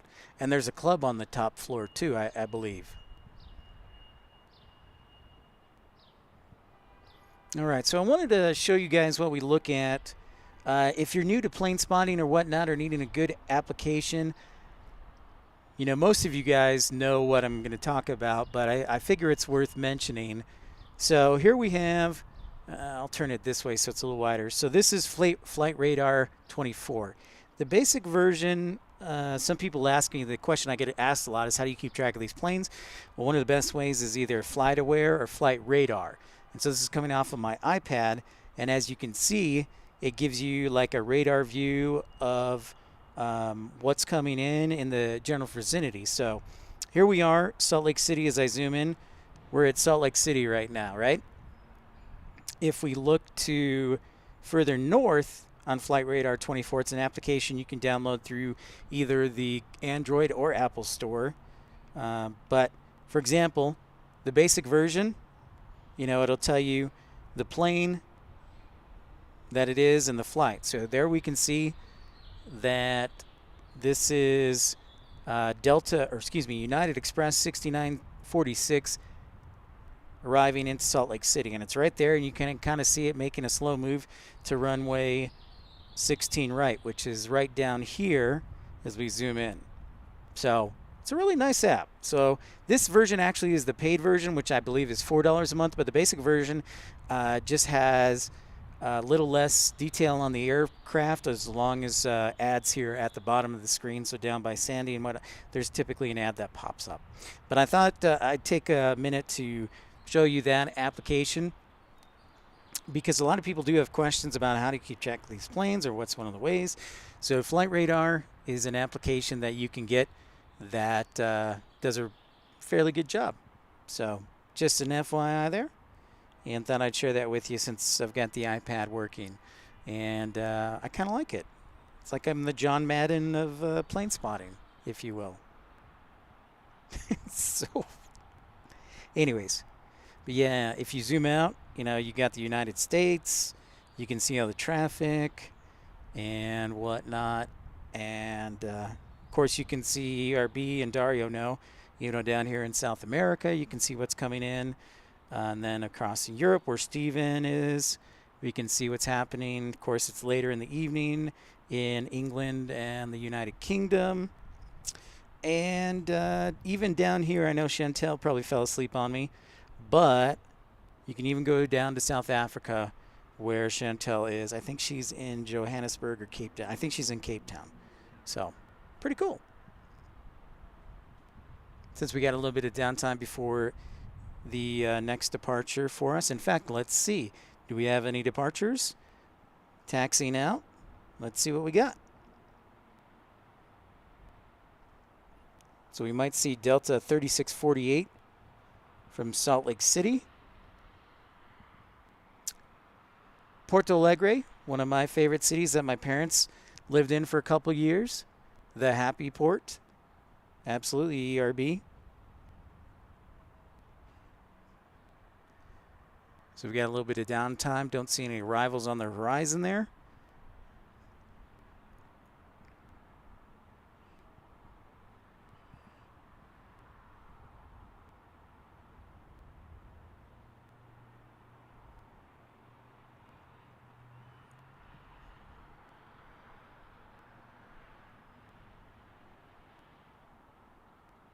Looks like our next commercial arrival will be Delta 2918. We'll see if they'll send them to runway 17 or runway 16 right. I agree, Dario. Cape Town is very beautiful. I don't think Chantel gives her city enough credit.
Oh, well, that's very interesting, Dario. You know what I miss? I miss all those old routes that used to be.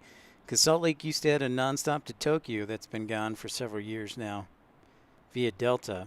But yeah.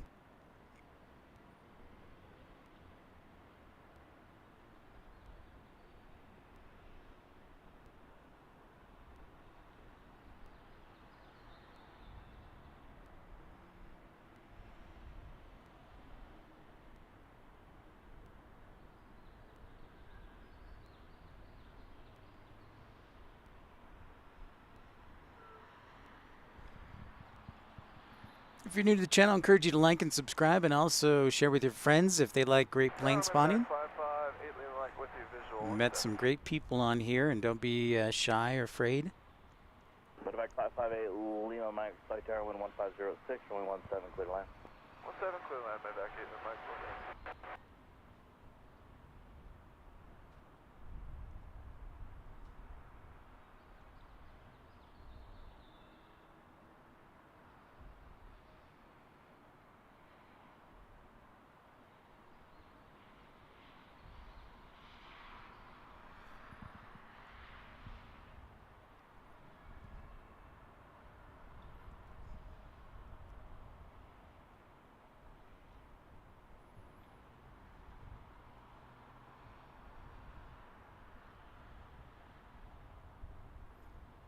It's like they're going to send JetBlue 247 from Boston on an Airbus A330 or A220-300 to runway 17 as well. It's one of my favorite aircraft, the A220. What's your favorite aircraft, everybody who's out there? I either like the Boeing 787 or the A220. Yes, thank you. Brain fart.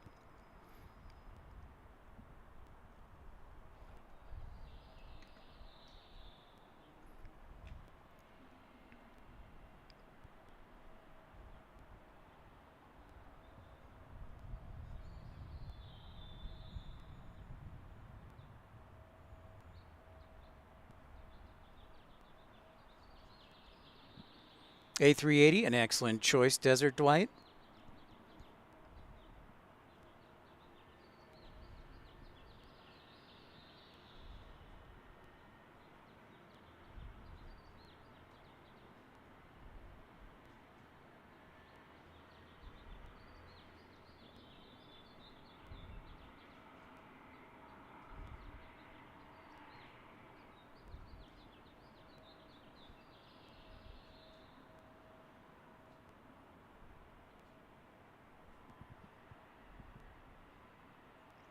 Oh, that's very cool.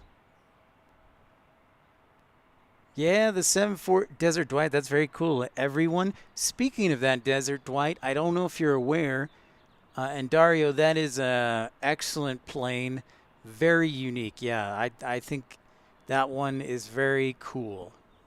There's a few private owners that still fly them, but it's very rare, the SP. But Desert Dwight, did you see by chance that who is it? That Lufthansa, that's it. Thank you. Lufthansa is going to bring back the A380 service to Los Angeles, to New York, and I think it's JFK that they're bringing it back to, not Newark, but JFK, Los Angeles, and Boston. They're bringing it back to Boston for the summer. So that'll be very cool.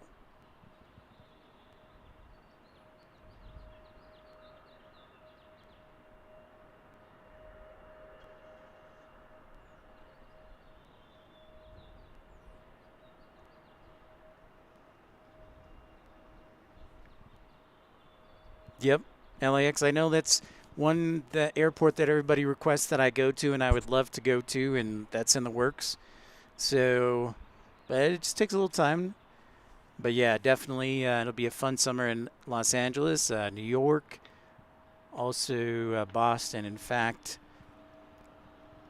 Norse Atlantic is back in Los Angeles with seasonal flights on the Dreamliner from Oslo, Norway. And then also,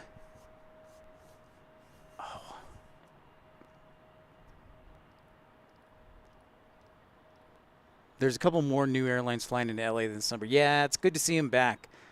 We didn't think, obviously everybody in the aviation world thought we were never going to see the A380 again, but now they're pulling them out of the desert and back into service because it's going to be a busy year. Great recommendation, Dario. I'll have to do that. And of course, if you're just tuning in, encourage you to like and subscribe. Don't be afraid to say hi.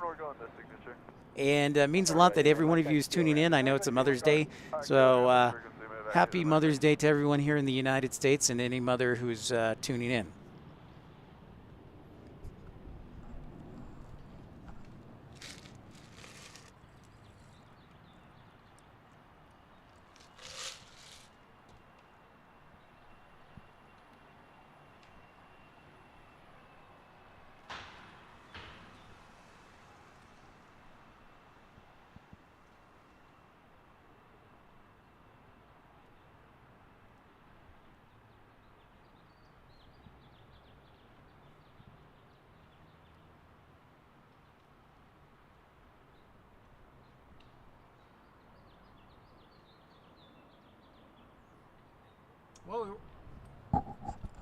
While we're waiting let's talk about another thing in aviation that we'll talk about. That's not redundant at all, by the way. Let's look at, this is one of my favorite websites of all time, let's see what I can do here. Oh, did they finally get rid of it, eh? It's finally dead. Give me 1 second, guys. I want to show you something I think is pretty cool.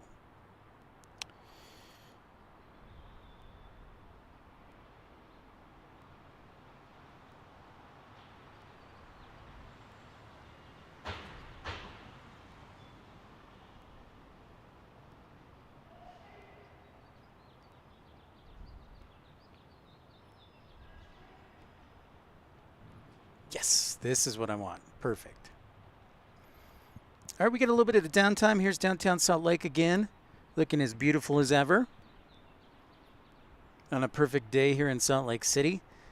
But when we had a moment in between departures and arrivals, because this is a hub airport, so there are typically an hour that's really busy, and then there's an hour that's really calm. Busy, calm, and kind of whatnot. So we've been busy in that first hour, and now it's a little bit trailing off, and then we expect it to be busy again in the next hour. So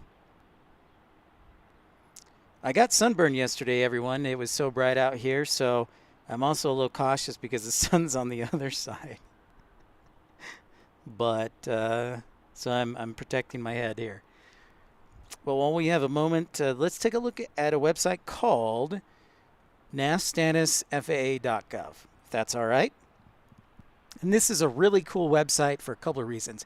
Flight dispatchers will look at this religiously to see where delays are so they can plan more effectively and figure out, what airports are closed, what airports have delay programs, and things like that. So today, overall, the weather in the United States is fairly calm, but let's take a look at this. It's called NASStatus.FAA.gov. So if you look at it, it is a report of the national airspace status within the United States. So it's very cool. So it can tell you, and again, this is a free site that predominantly we as flight dispatchers will use along with many other tools to determine how to plan our flights every day. So this was created to help us be aware of what's going on. And so it's called NASStatus.FAA.gov. And this is really cool for you if you're not a flight dispatcher, if you're just out there as an aviation enthusiast, just seeing where there are delays, like if there are delays at an airport, if an airport's closed, first off. So like, for example, you have these active airports alerts, if you look there on the center of the screen. So ASE is Aspen. That airport is closed due to runway reconstruction. So Aspen's closed until looks like the 25th of the month. Meanwhile, Las Vegas, the airport's closed to non-scheduled transient general aviation aircraft. So overall, the weather is pretty good here in America. And in fact, let's take it another level and let's look at the weather. So let's take a look at the radar. So let's go to aviationweathercenter.gov and observations. Let's look at the radar for a second. Let's zoom out. Where is the weather at? Are there a lot of storms? So you've got the precipitation.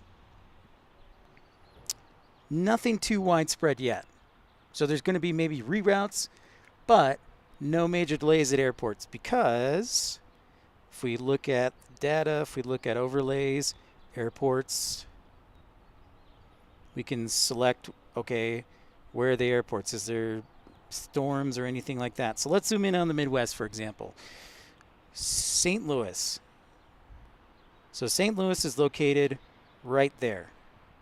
Right, so they may have some weather that might present an issue for airplanes getting in. However, the planes can actually deviate through the weather, so it's not as widespread, and you can kind of deviate through it. So overall in the United States, you've got showers up here in Chicago, which shouldn't present a huge problem. The East Coast here in New York looks great. Good flying day along the East Coast. We've got some scattered rain showers here in the west, but nothing super widespread, so airplanes can deviate around it.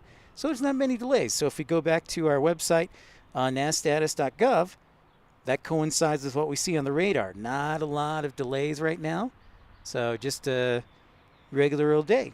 Now, there could be some reroutes. So let's take a look at reroutes. So open up that new page. We'll let that open up. If it'll give it to us, we'll find out. There we go. So this is another thing that flight dispatchers look at, current reroutes. So let's do DFW, this first one here, southeast to DFW and Love Field. I hope Infidel Fireman, we'll have to talk about this again, but he can tune in. So for example, let's look at this. I want you to focus, probably, I'm going to zoom in on this center section here first. So this is an advisory from air traffic control that goes out to pilots and dispatchers and operations people saying we've got weather. So if you're departing from Atlanta to Dallas, here's the route you're going to pick. So that very first route, if you're flying from Atlanta to Love Field, this is what I want you to fly for ATC. All right, so pretty cool stuff. I know your heads are exploding, or maybe this is totally boring to you, but I thought it would be cool to show. In fact, let me take it a step further. And remember, we do everything in Zulu time, by the way, here in the aviation world. So right now, it is currently 20 to 51 Zulu. So let's take a look at the radar. Go back to the radar. So do we want our airplanes to go through this weather right here that we see in East Texas trying to get into Dallas? Because Dallas is over there. Like there's DFW, but Dallas Love is right next to it. So do we want our planes to go through this weather that's in the eastern part of Texas that we're zooming in? And the answer is probably not. That's going to present some issues, icing, embedded thunderstorms, possibly hail. So it's very cool. So the route that they're going to take is going to take them around the weather and into Dallas. So they can sneak through this weather here, like maybe some showers, as opposed to convective thunderstorms. But I think that's super cool, and I thought I'd share that with you.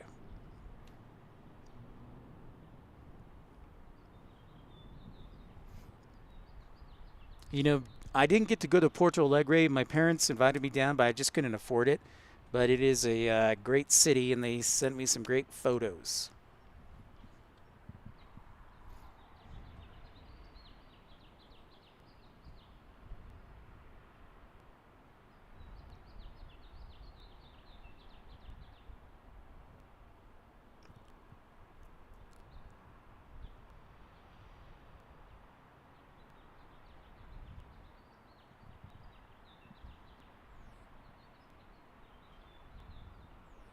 Good night to everybody who just logged on.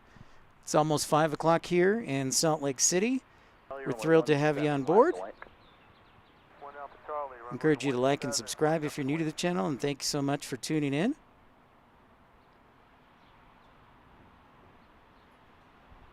We're on the east side of the airport today. And Salt Lake City is split in half. So there's 2 runways on this side, and there's 1 runway on the west side.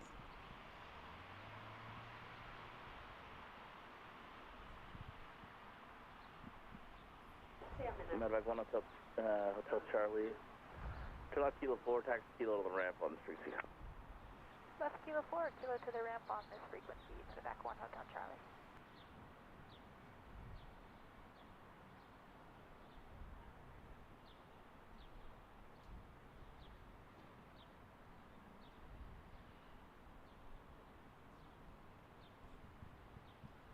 $8 p.m. down there. Wow, a few hours ahead. ERB. Charlie, turn left to the I-15 freeway and follow it southbound. Wind 140.5, runway 17, clear for takeoff. 1 Alpha Charlie, I-15 southbound, clear for takeoff 17.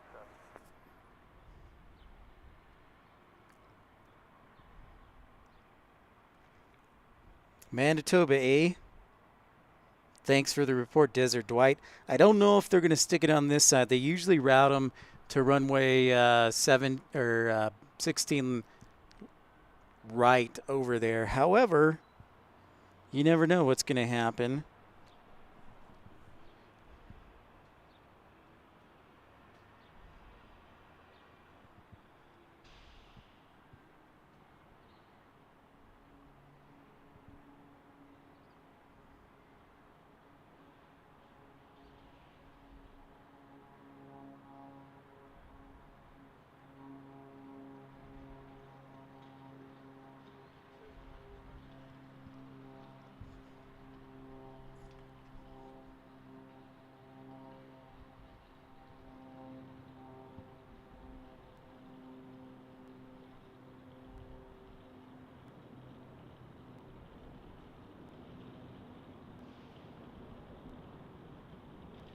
Turning 1 Alpha Charlie, radar contact, say altitude.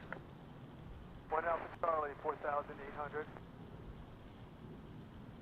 Turning 1 Alpha Charlie, climb and maintain 6,500.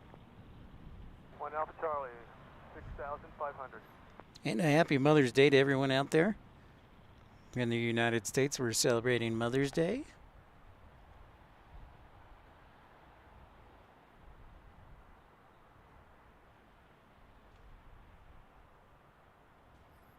Time to get the latest conditions here in Salt Lake City, and another beautiful day.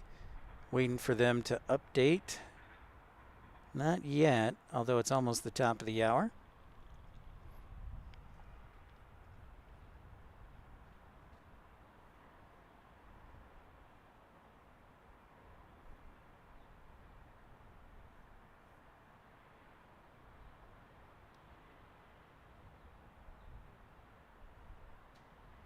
Uh-oh. Did my camera die, folks? I might have killed my camera.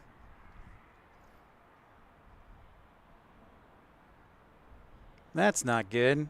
Can you guys still hear me?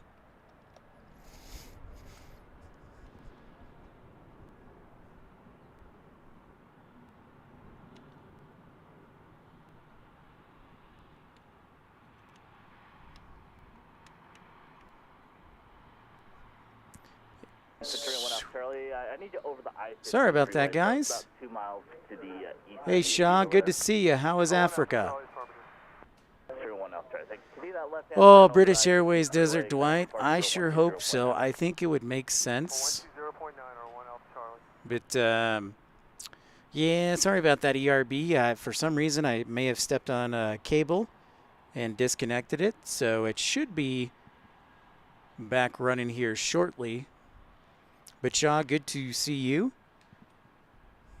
Glad to have you on board. You're in Salt Lake City. And, Shaw, thanks for emailing me. It's great that you're doing flight dispatch. It was nice to hear from you and talk with you.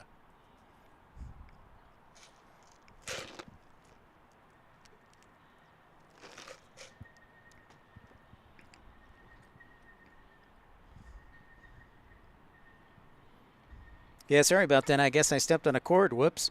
My bad.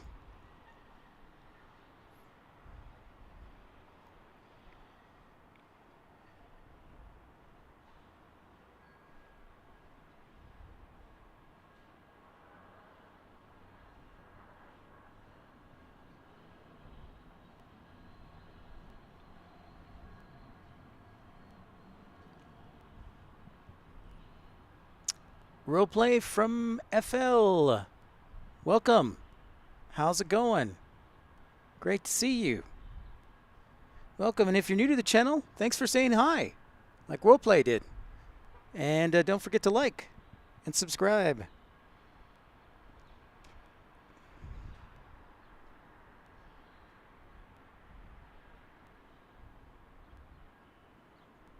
We've got a lot of arrivals on the west side. Most of the departures have been on the east side here. So thanks for your patience during the downtime. I'm trying to do my best to entertain. Yeah, Shaw, it was great to hear from you. Infidel Fireman, how's dinner?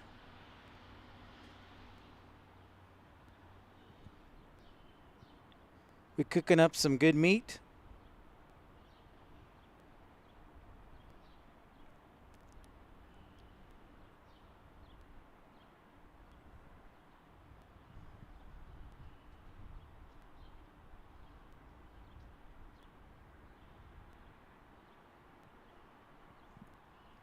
All is quiet on the northern front here. So friggin' good. Glad to hear it.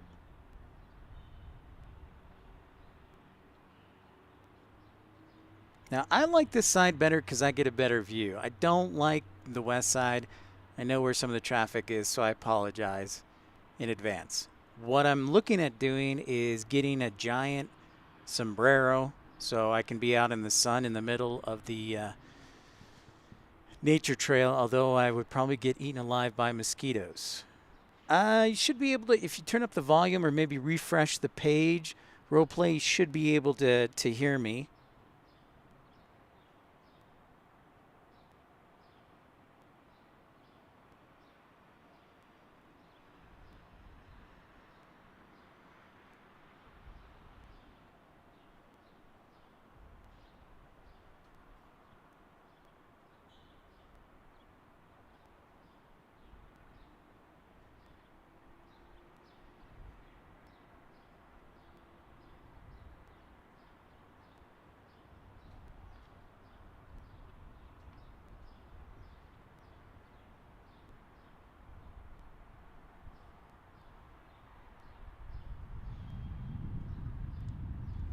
Cool. Thank you, ERB, for the report.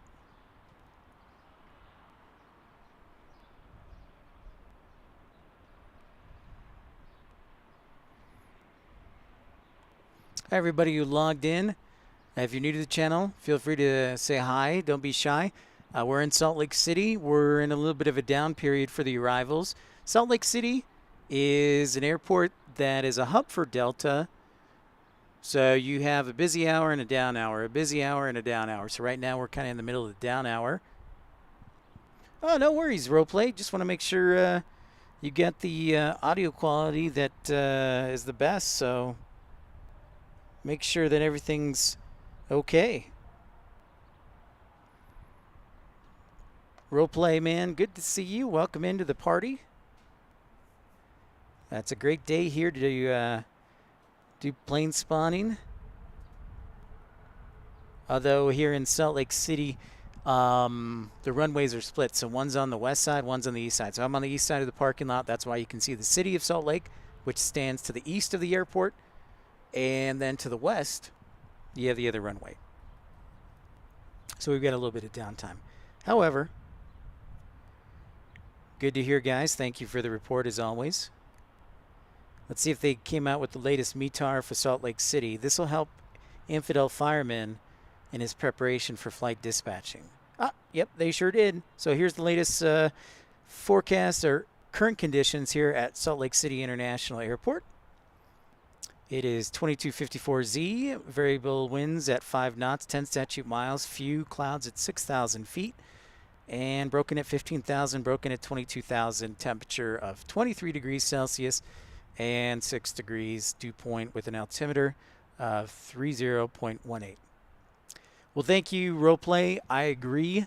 Unfortunately, I had nothing to do with the mountains. I think that was the man upstairs. But yeah, they are beautiful. So we're looking at Salt Lake City directly. And if you look to the north, you still have some snow on some of the higher mountains. Those mountains are around 10, 11,000 feet.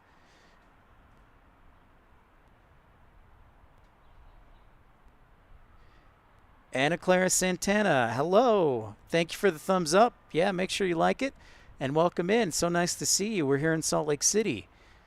It's a little bit slow right now here in the 5 o'clock hour. But things should heat up as far as departures if they send them over this way. If not, I will entertain you with other things. Infidel, did you see my explanation on ground delay programs or reroutes?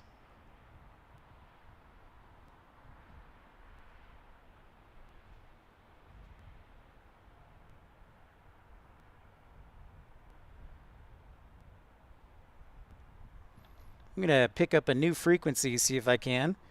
See if we can get you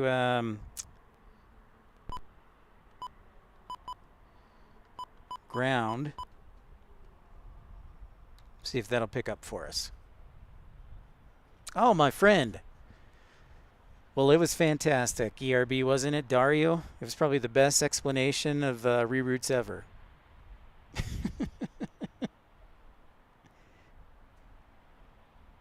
You were being an awesome husband, so no worries, my friend. Yeah, ATC is being super mean and routing everything over to the west runway, which tells me, stand by.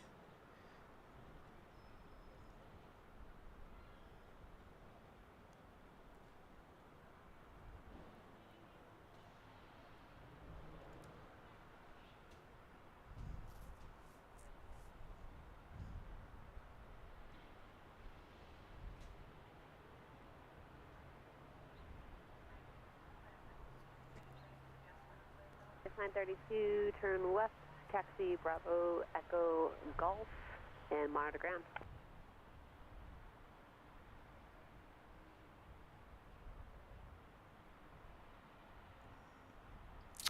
Looks like we get a runway closure for the next 30 minutes. That's why everybody's being routed to the west side. So, Infidel Fireman, this is a good piece of advice. Pay attention to your NOTAMs. I did not do that today, and I apologize.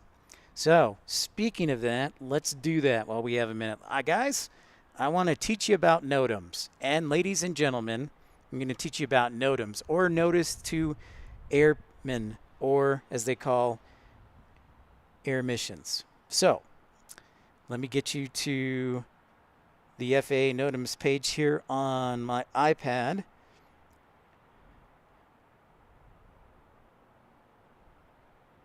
Stand by. So we're going to talk about NOTAMs right now, since we have a runway closed for the next 25 minutes. And sometimes they close runways for inspection or anything like that for air ops. So this is awesome that I can show you this. So let's go to the iPad here. Scroll down. And all right, so we've got a list of NOTAMs. And what are NOTAMs? They're notices to airmen or air missions. Pilots and dispatchers look at these to plan their flights to determine if there are runway closures, instrument approaches that are things that are out. So we're looking here from the FAA. So this is an FAA. This comes from the FAA. So let's scroll to the bottom here. That very last runway, what do we see here? We see 16 left, 34 right. We'll zoom in on that. So, right? 16 left, 34 right. So, what's the runway that we do our spotting from? Right now, we're looking at runway 16 left, right? If you look at that,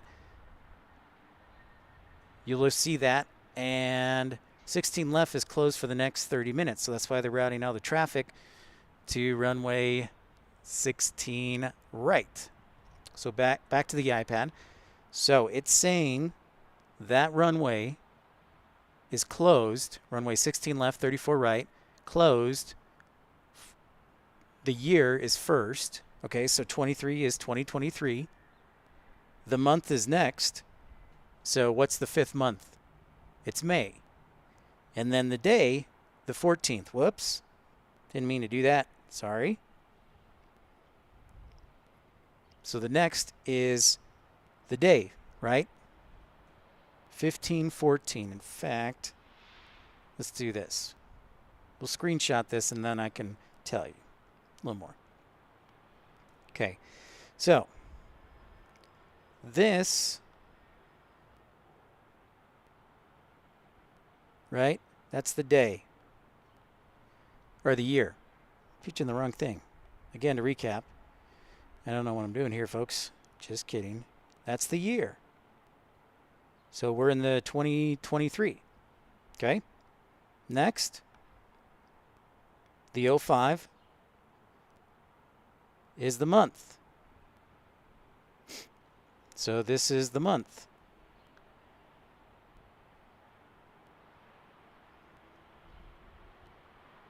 And the last is the day. Today is the 14th, right? So day. And then we have time, which is this time period. And remember, everything in is Zulu time. So Zulu time. So it's telling us runway 16 left, 34 right is closed from on 2023, the 5th of May, or excuse me, May 14th, 2023, from 22:30 Zulu to the 14th at 23:30 Zulu. And right now, Zulu time is what? It is 23:10. So we got 20 minutes more of the runway closure that we typically spot from. So this runway that we currently spot from, as you check out UPS coming in from Louisville, is closed for the next 20 minutes. And then it should be back up operational. So that is a NOTAM. So a NOTAM is a list of information that is available to pilots and dispatchers to effectively plan. However, for plane spotters, this is excellent too to use, because whenever you go plane spotting in an airport that has multiple runways, what I would recommend doing is going to the NOTAMs page here and see if there are any runway closures. Because what's the point of going to an airport and plane spotting if the runway you want to see is closed, right? So in this case, if I wanted to come here for an hour, it's still closed. So I hope that makes sense. Maybe I'm just talking, but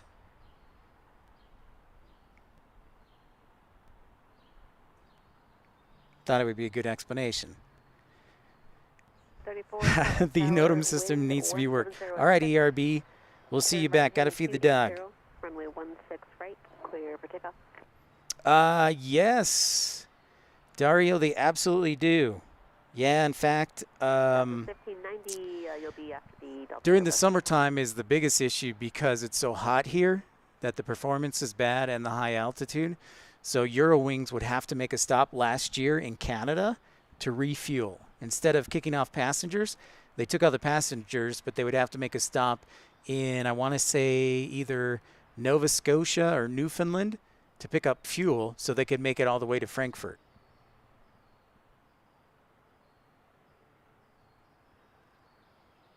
Yeah, so NOTAM D, flight data center NOTAMs are more for like the ARTC, so the Air Traffic Route Control Center. And the NOTAM Ds are just for general pilots.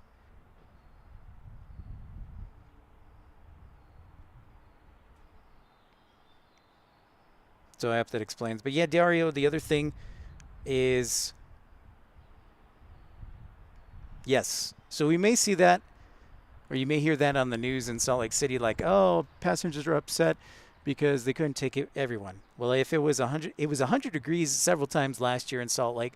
So passengers had to stop, like I said, in Canada to refuel because they couldn't take off because the weight was so much that it didn't work with the airplane performance. So, Infidel, I actually like the NOTAM system. Like once you get a hang of it, it's like, oh, okay, that makes sense. Turn right heading 2905. The key thing is if you go to the NOTAMs page here, is you just have to remember to type in runway, you know, RWY, when you do the search. I hope that makes sense, and the difference between NOTAMD and FTC. But now you're really making me work.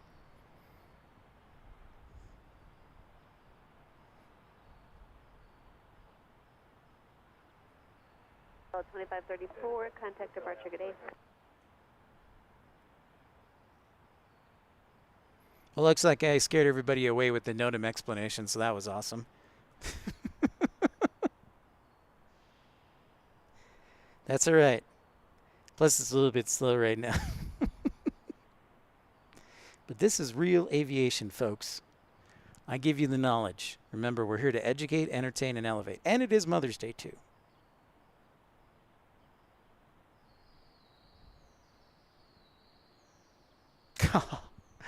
Very nice, Infidel Fireman. Yes, you have to do that, of course.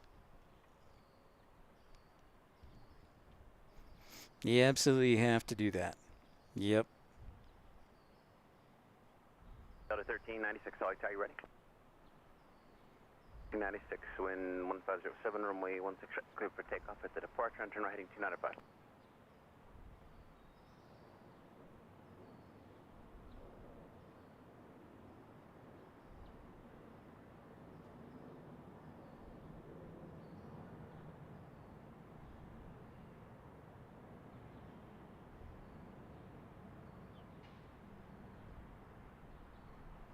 Plus, it's dinner time in much of America, too.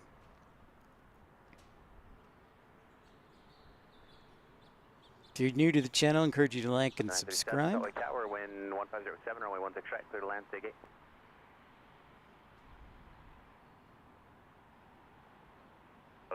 South is 1590, heading 295, contact departure, good day.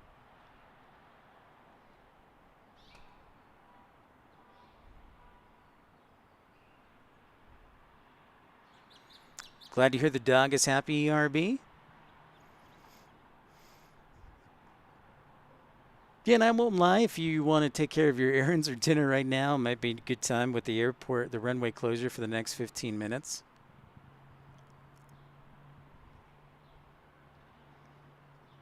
But yeah, I'm excited to explain aviation in all its details. So if you want to nerd out, maybe that's what I need to do. Plane spotting, talk about airports, and then we'll do a live session for flight dispatchers. A live chat. And then Infidel will take over it.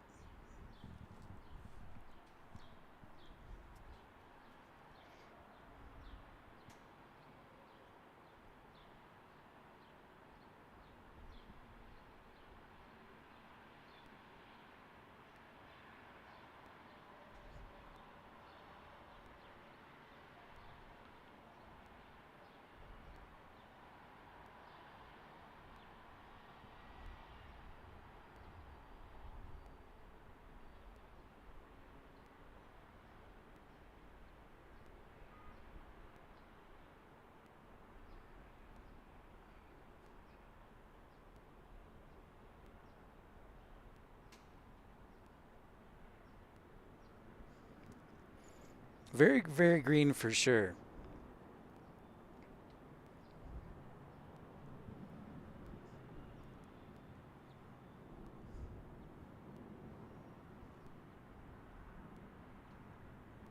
Yeah, whatever I can teach.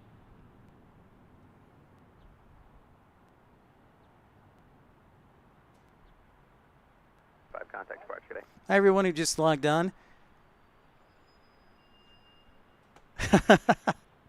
Maybe, Dario, maybe. I do love to teach. I do love to educate because I love aviation and I love talking about it. So maybe that's a possibility. So we'll see. That would be pretty cool, my friend. So, all right, guys. Here's what we're gonna do. I am going to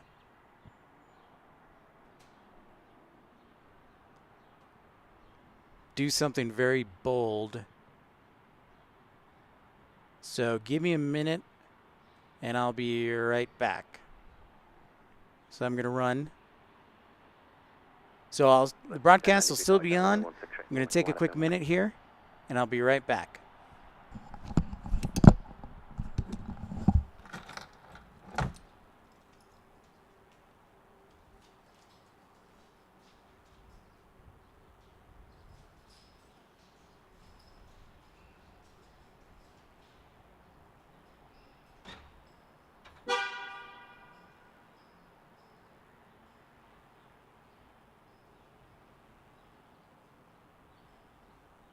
Out in 937, turn left, Alpha 5, taxi Bravo, Echo, spot 16.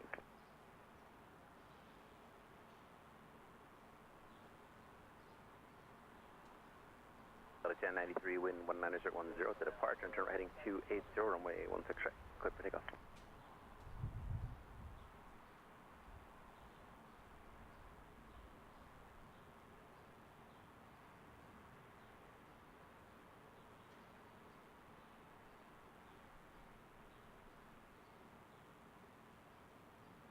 Any opposite of the Solid Tower?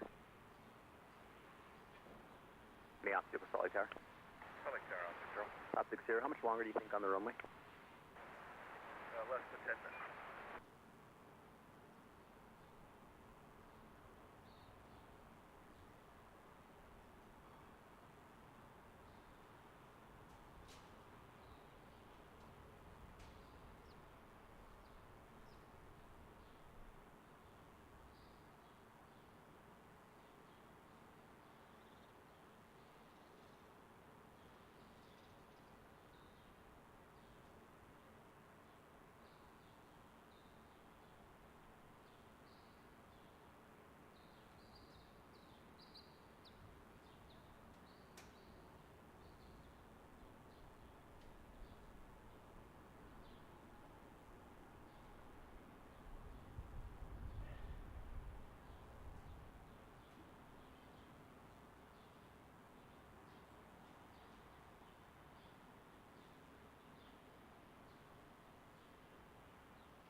Zero contact departure, safe line, good day.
open available. 945 Heavy, Salt Lake Tower, good afternoon, wind 1909, runway 16 right, clear to land.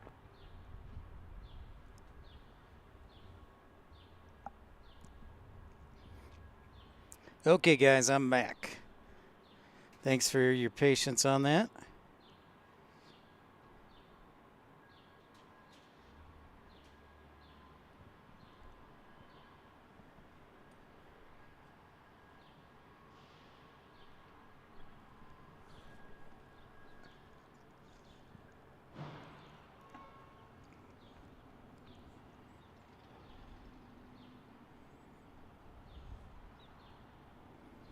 Thank you. Thank you for welcoming me back to my own show. And ERB, do you by chance, I know this question, do you have an Instagram page? Just wondering.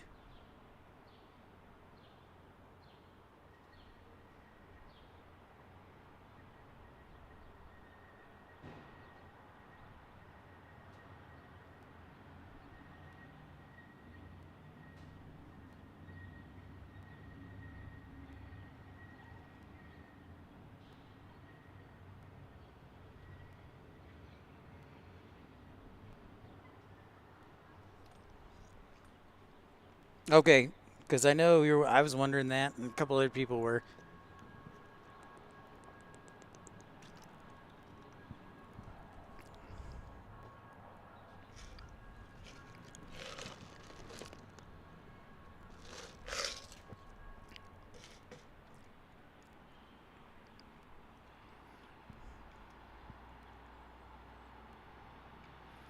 Five more minutes till the runway can open back up. Our runway, our beloved runway.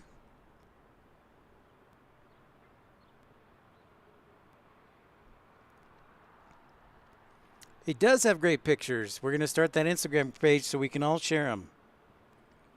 Absolutely. All right, our first arrival in a while, a Gulfstream 450 from Bozeman, Montana, up near Yellowstone. Arriving on runway 17. Should be on the ground in 5 minutes.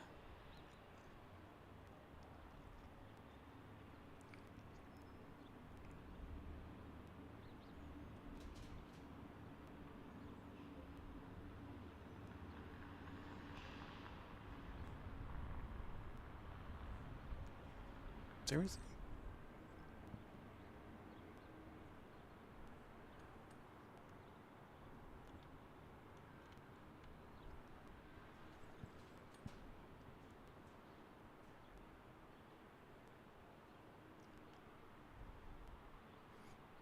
Yep. Sorry about that, guys. I don't know why the camera decided to freeze out again. But we're back. Just a brief black outage. I am on it.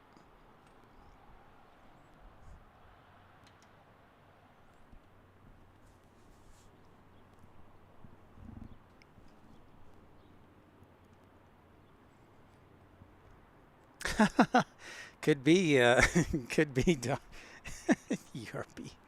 Could be.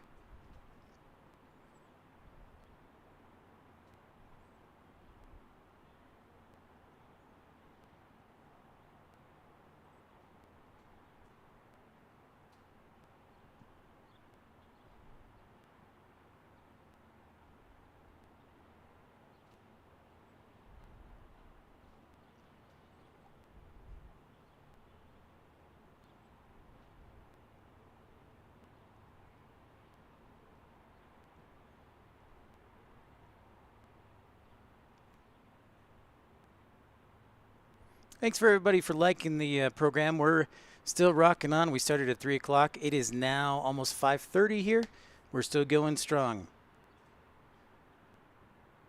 Yeah, I don't know why, Dario. That's good, though. And if you're new to the program, I encourage you to like and subscribe. That way you'll know when and where we're broadcasting from next. We're so pleased to have you on board the program.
And runway 16 left, 34 right is now open. It is official, unless they extended the closure. Let's check it out.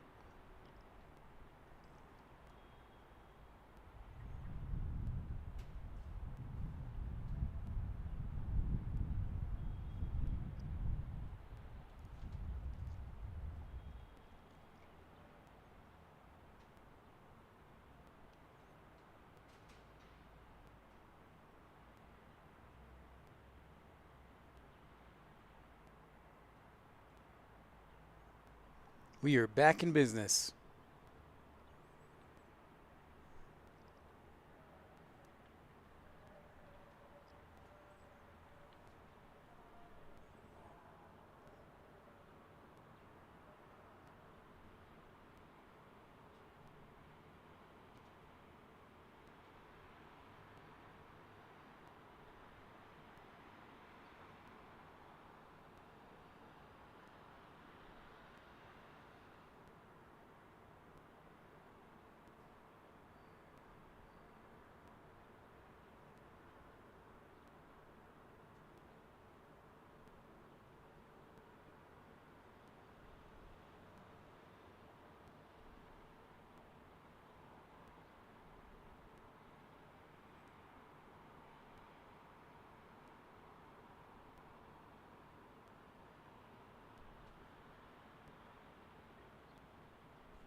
So what do you... Suleiman Music, hello, welcome to Salt Lake City, and welcome to Pip's Plane Spotting Live. Encourage you to like and subscribe if you're new to the channel, and we are in the middle of a little down period here in Salt Lake City as far as arrivals and departures. That should heat up here soon.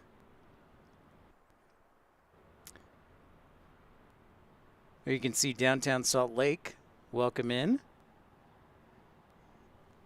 So I was going to ask guys, ERB, Dario, Infidel Fireman, and all those other great people we have, what do you think we should do when we have these down hours? What do you think would be a good idea? So, because when there's less traffic, because we obviously want to show people the good stuff that's happening.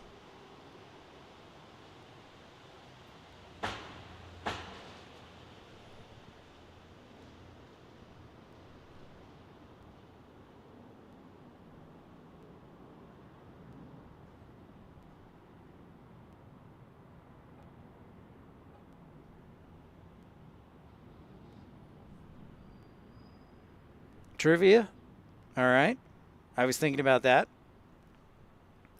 I was also thinking about a top 10 list like David Letterman did. And maybe we do zoom in on... Yeah, we could do that. We could do Google Maps, zoom in on our friends. Like today, we could zoom in on Infidel Fireman. Where are you currently, Infidel Fireman?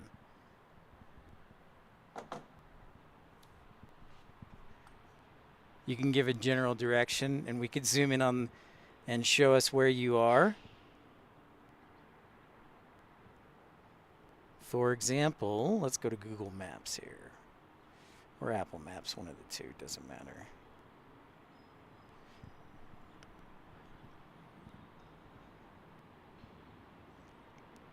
Or I could show you around Salt Lake City, do a little,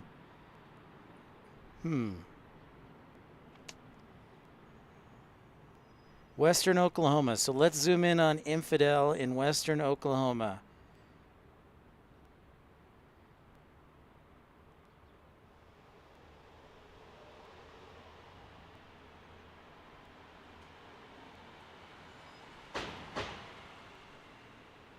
Okay, I'll like that. Runway 16 left, full length, line up and wait. Following one aircraft off the west runway, be just second in position. Okay, we could zoom. All right, ERB, where are you? Let's search. Down in Brazil.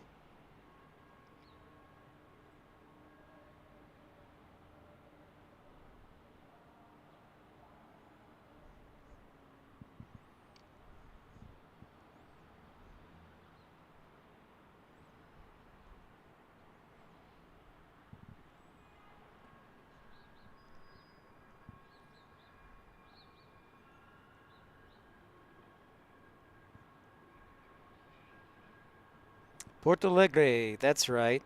All right, folks, let's take a trip down to Porto Alegre.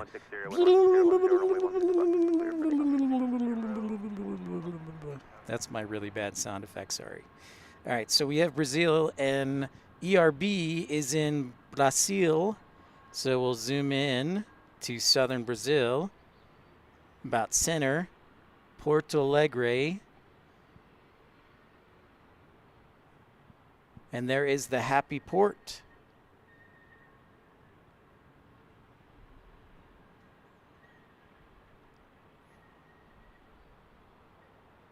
In southern Brazil, and that's where ERB is. Três Coroas. So,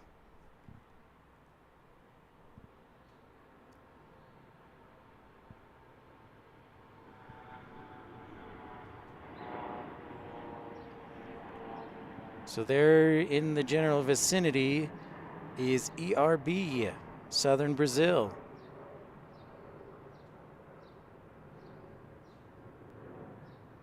Very cool. All right, Elk City, Oklahoma.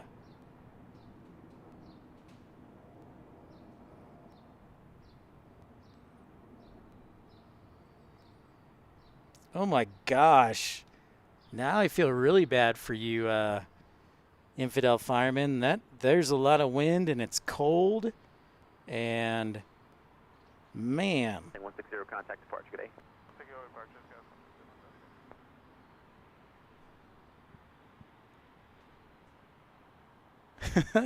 South to Argentina.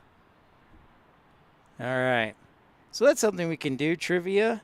I just thought I'd try that. So there's our friend Infidel Fireman, Elk City, Oklahoma.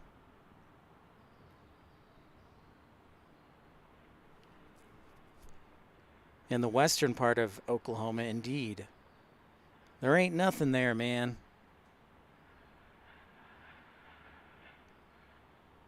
You're surrounded by cows? That's fantastic. That means there's plenty of fresh steak, right?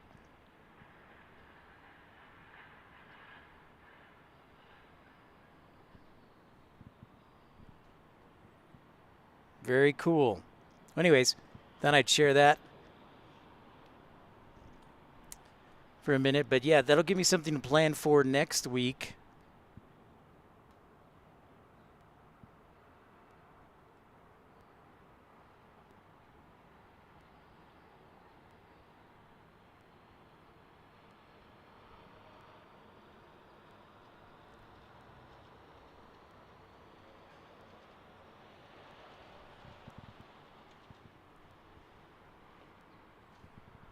I'm surrounded by mountains and you're surrounded by cows.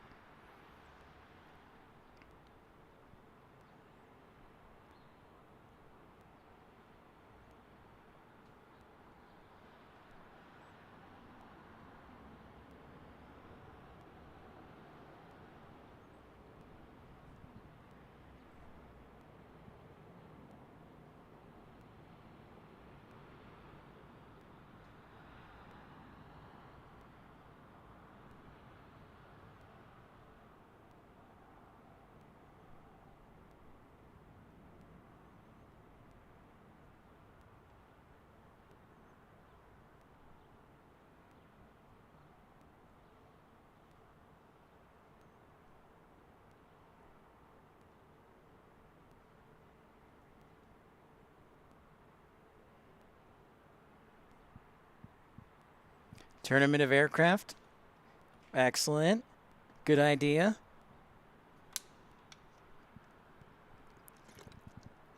And I know it's a little quieter with Mother Days, but I definitely wanted to get the iPad involved and educate. So I think we'll continue to do that. Hopefully there'll be some more weather next Sunday because it's kind of quiet.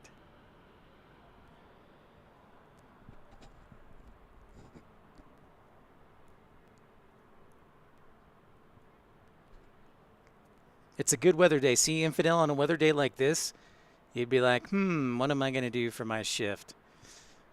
I'll pay attention to my aircraft, but usually you'll text your lovely wife and be like, I love you. And then there are days where you're like, I can't talk, bye.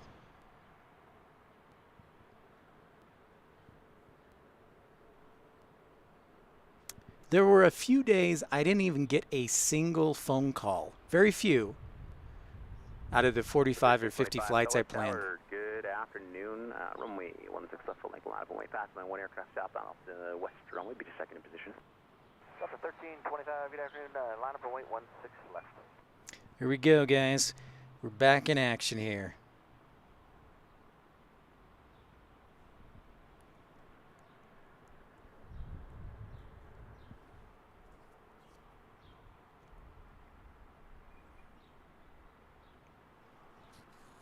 The days that you didn't get any phone calls were like the best days ever. I mean, you're like, wow, I literally just got paid for nothing. And then there are other days you're like, I'm not paid enough. I can't do this.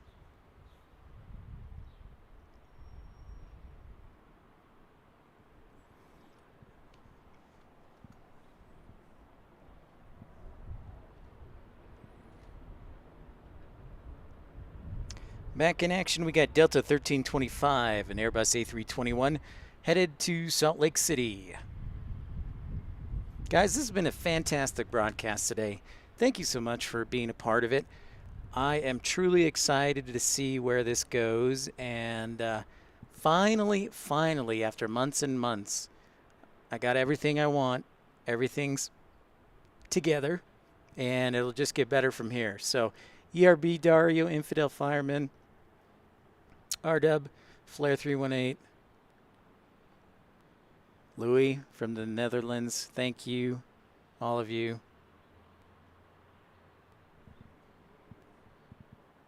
At the departure and turn heading 295, wind 1808, runway 16 left, clear for takeoff.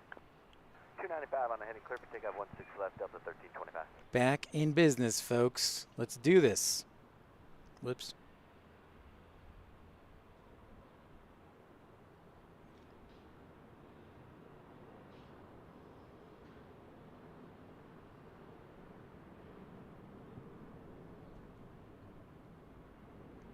And always glad to have you here.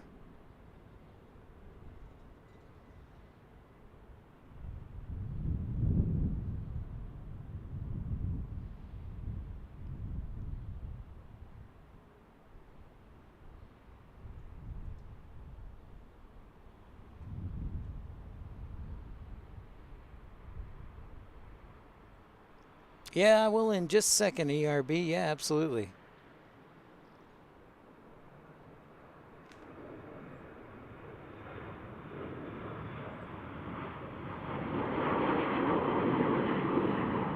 Off to Orlando and the Magic Kingdom we go.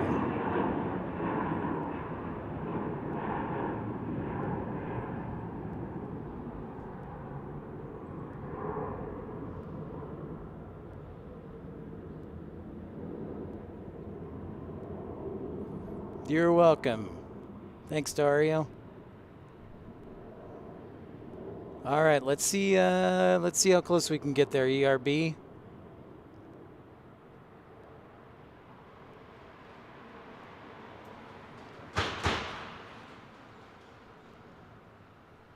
I don't know if you can see that okay, but it looks like one of the radars for the valley, so weather radars on the top there. I'm trying to see that, but you can see the radar.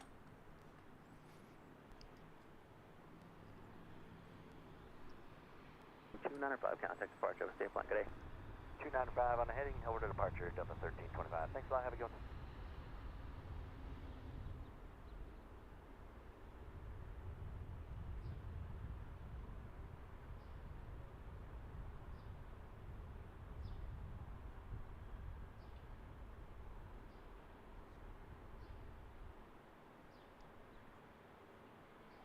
Yeah, the lens is 100-400 lens, so it's got some pretty good zoom action, but I don't know if you catch Aiden from yesterday's show. He says he wants a 150-600, so which will be able to zoom in even more. That's like a massive lens.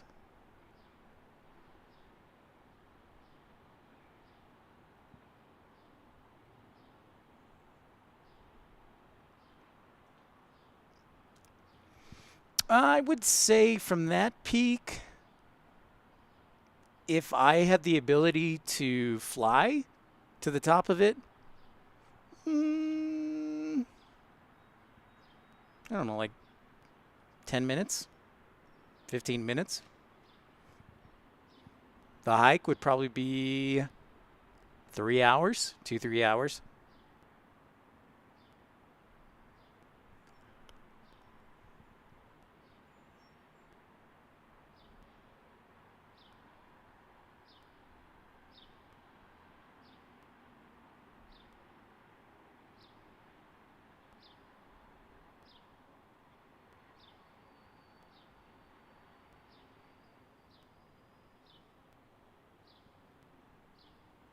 Next departure we'll see in the next few minutes is Delta 1685 from Salt Lake to Dallas-Fort Worth. To Dallas-Fort Worth.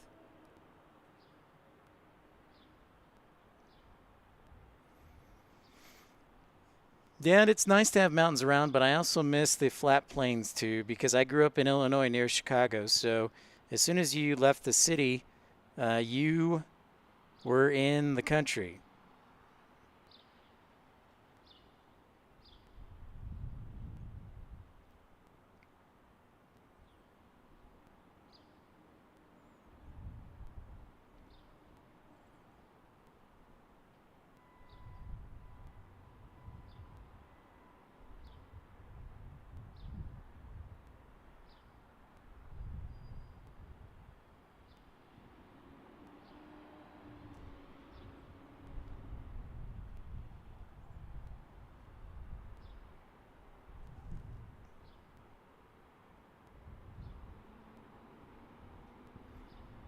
Welcome in, everyone. If you're new to the channel, I encourage you to like and subscribe. We're here in Salt Lake City.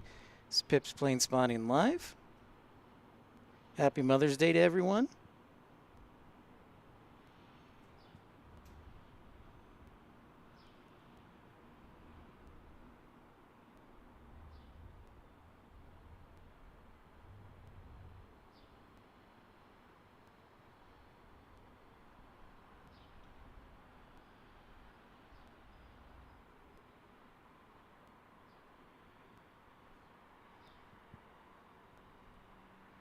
Buenos Aires is flat, really? 1085, flighting 160, wind 1907, runway 16 left, clear for takeoff. 160 and clear for takeoff, 16 left, Delta 1685.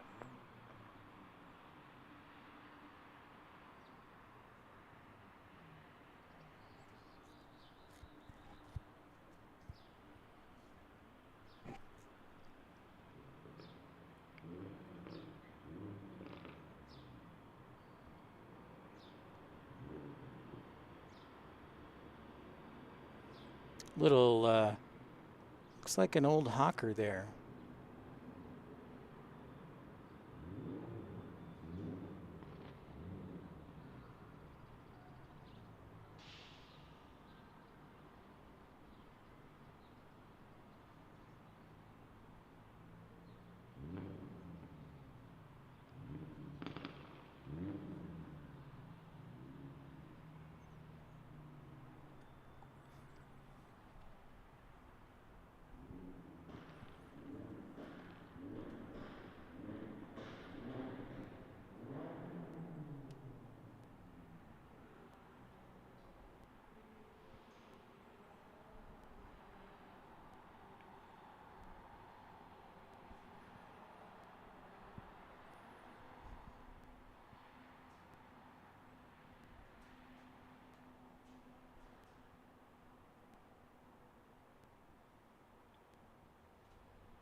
Here's our A320 on the roll to DFW.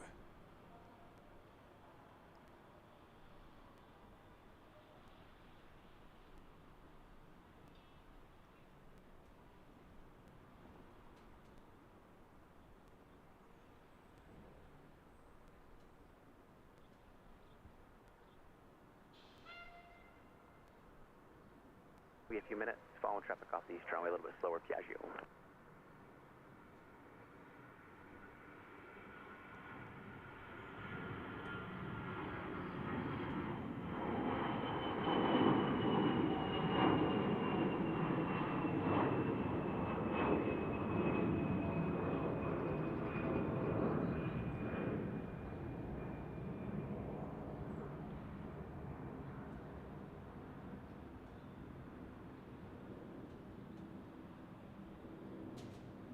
Heading 160, contact departure. Have a safe flight. Good night.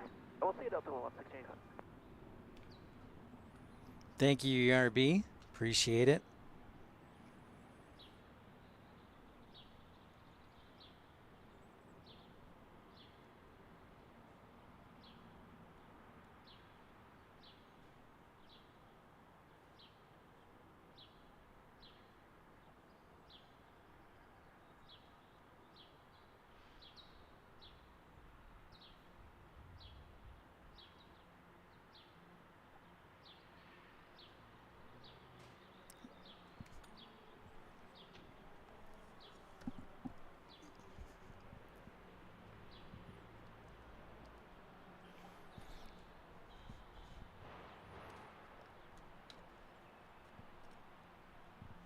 Tower Delta 2190, holding short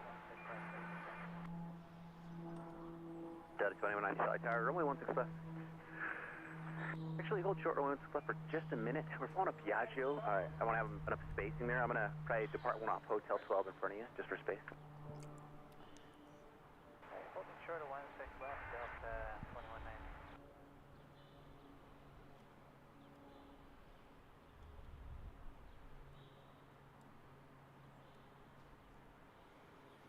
Got a little picture-in-picture action now going, so we can see our arrivals or our departures, and you can also see Salt Lake City. 2190, thanks for your patience. Flighting 160, wind 1808, runway 16 left, full length, clear for takeoff. Okay, flying heading 160, clear for takeoff 16 left, full length, Delta 2190.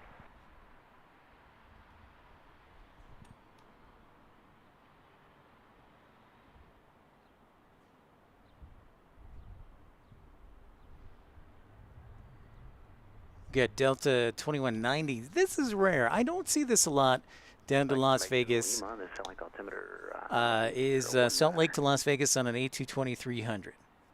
And welcome in if you're new to the channel. This is Pip's Plane Spotting Live.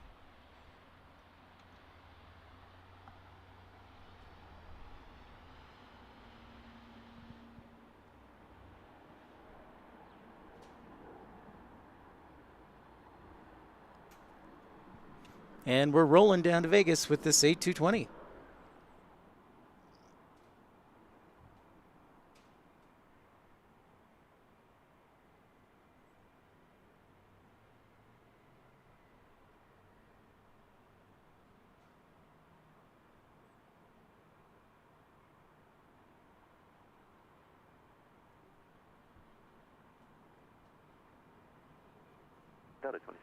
Okay, sounds good, ERB. Tell them we said hi. I'll see how long this battery lasts. I'm on a new backup battery, so hopefully it'll keep going strong. I checked it, I got about 40% left.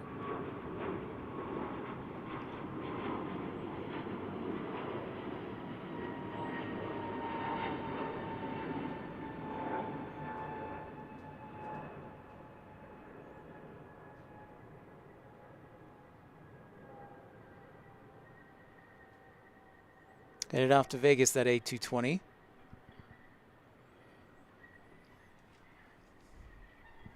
Next up on runway 16 left is Delta 2646, 737-900 to Nashville.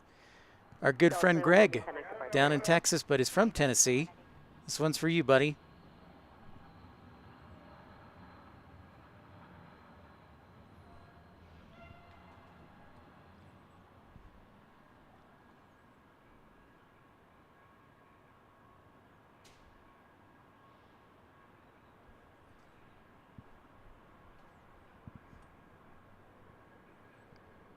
Delta 2646, wind 180 at 9er. Turn right heading 295, runway 16 left, clear for takeoff. 16 left, clear for takeoff, right 295, Delta 2646. Delta 2402, flag tire, runway 16 right, line up wait. Line up and wait, 16 left, Delta 2402.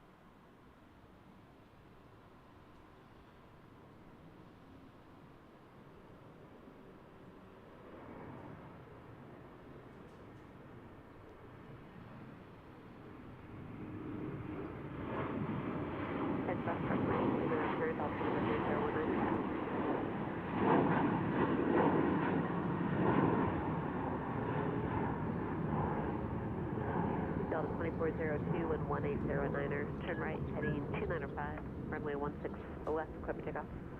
Clear for takeoff, 16 left, right to 295, Delta 2402. Delta 2646, connect departure. Delta 2646, good day.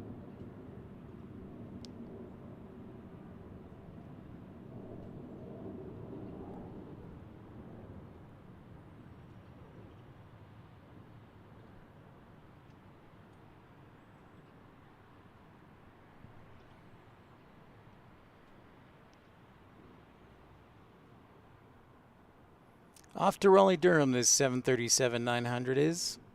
That is in North Carolina.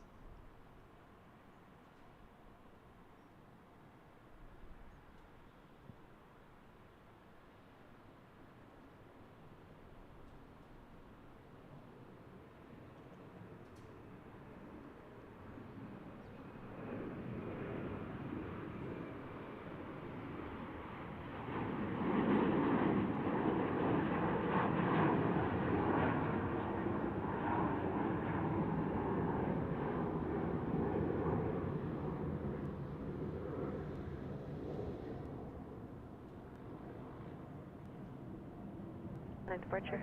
Switch departure, happy Mother's Day.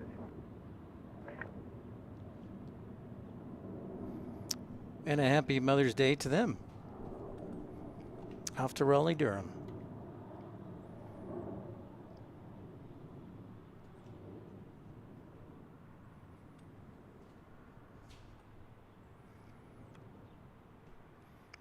Welcome to Salt Lake City. If you're just tuning in, this is Pip's Plane Spotting Live. I encourage you to like and subscribe. That is downtown Salt Lake City. Beautiful. It's a great day to plane spot, and a happy Mother's Day to you, each one of you. And don't be afraid to say hi.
Before 02, connect departure.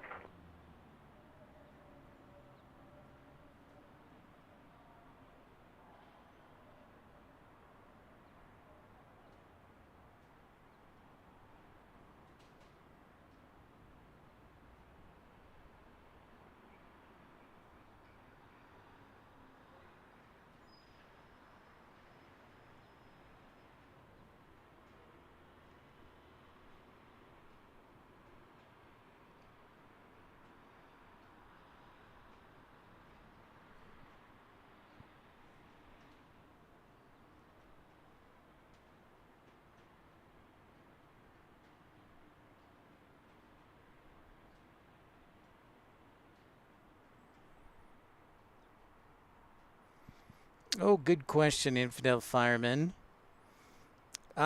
See you, Dario. Great to see you, my friend. We will catch you soon. Next week, hopefully. Great to see you, Dario. Good night, everybody who just logged in. Encourage you to like and subscribe. And welcome to the broadcast. Hopefully we'll have enough juice to be here for about another hour. We'll see. We're just rocking and rolling here, folks.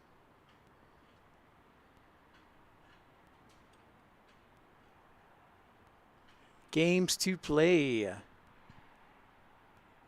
No, I don't really, Infidel, honestly, I have not played a video game. I haven't played Flight Simulator in probably 2 months, ever since I started training for work, because it's either this, doing the plane spotting, or playing the game. So I've been kind of busy doing this and the job. So like I said, I'd love to do this full time. So, but right now we're just kind of building and growing.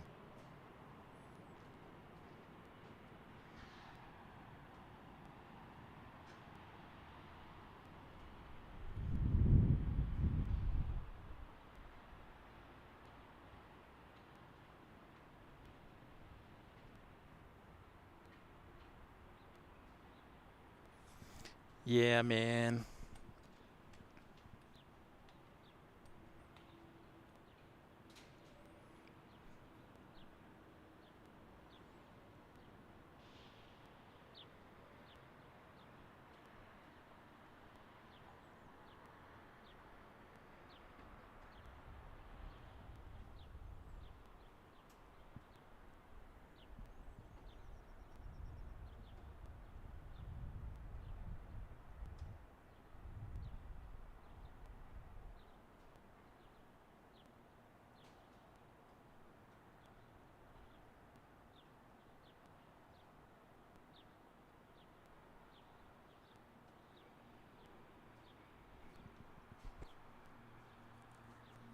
Justin, what's up, man?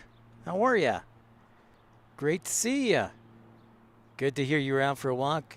I'm having a fantastic time. I got everything working, so we got 2 cameras to shoot from. And not only that, but my iPad, we can do telestrating now, so I can draw pictures and show you radars and things about aviation technology.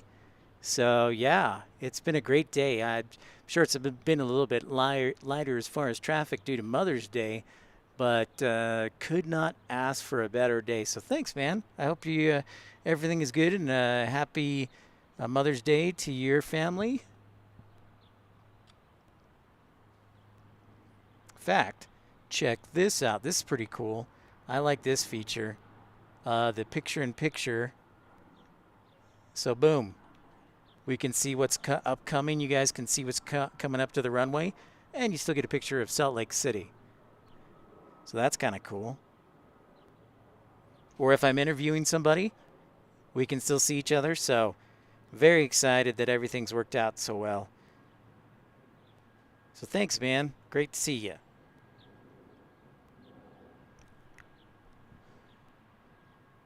All right, I'm excited because JetBlue 248 is headed our way to runway 16 left on an A220-300. And also Frontier 2850 on an A320neo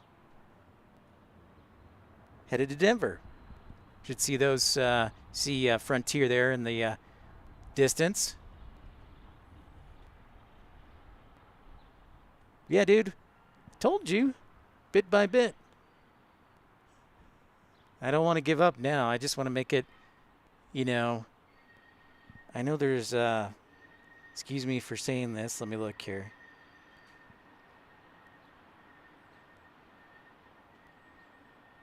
I know there's a little bit of downtime, but I really want to kick Kevin's butt. And also Walt from DFW, because because I want this to be the best program to educate, elevate, and entertain. And it's come together piece by piece, and I mean that in the nicest and most respectful way, by the way.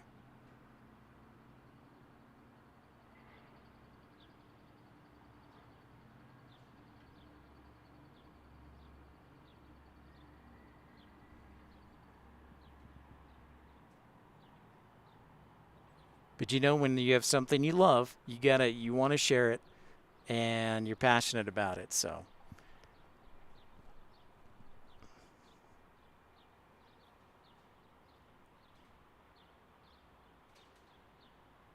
And now, let's see what we can do here.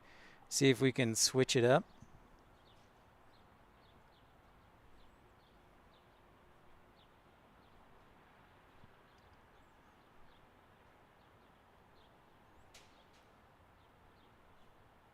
Well, that didn't work.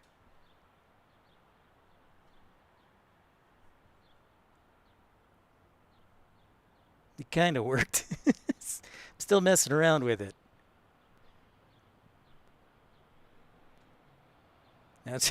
Whoops, now I'm going berserk. We'll focus in on the departure to Denver. 5, turn right heading 295, runway 16 left, clear for takeoff. Right turn 295, 165, clear for takeoff, frontier 2850.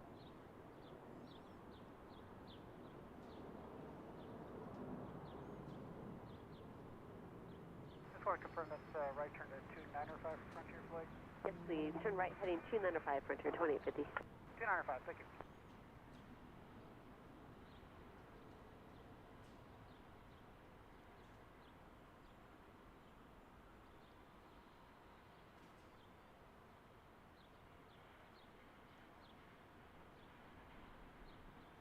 Now everybody's going to be like, you're so mean. And they know I'm just kidding. But I love what I do. So. Blue 248 Salt Lake Tower, runway 16 left, line up 08, following 73 off this west runway.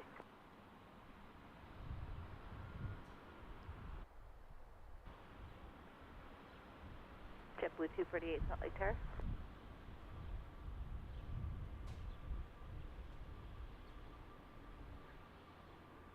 Oh yeah, CJ, awesome. Well, good timing. Looks like a smooth departure, and it's a beautiful day here in Salt Lake City.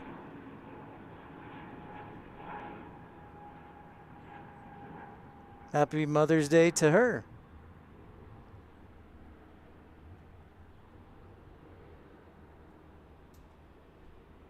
Frontier 2850, contact departure, good day.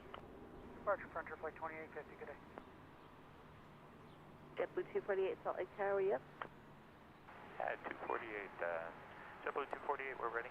JetBlue 248, thanks, runway 16 left, line up 08, following the 73 off the west side. Line up away, 16 left. Well, that's great. Good timing.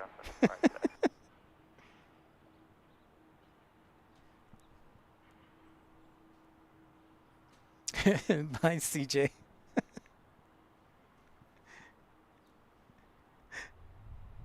Good timing. It's how we can bring people together here.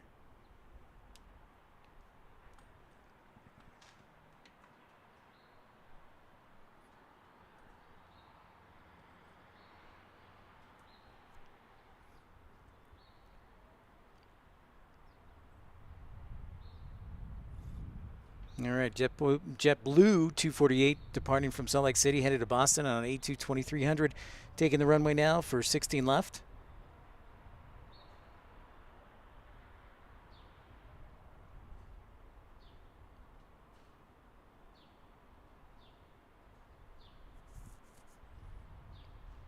JetBlue 248, wind 180 at 4. Turn right, heading 2905, runway 16 left, clear for takeoff. Short answer, yes, but primarily, Justin, that's going to be something that air traffic control is going to do.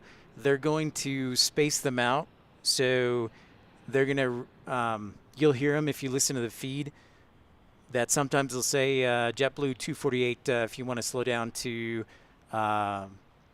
Mach 6.7 or something. So in order to give appropriate spacing, ATC has guidelines. So they'll be the one that make recommendations as far as not only their flight level, so they don't run into each other, but also the speed. Good question. But yeah, that would be primarily the ATC's role.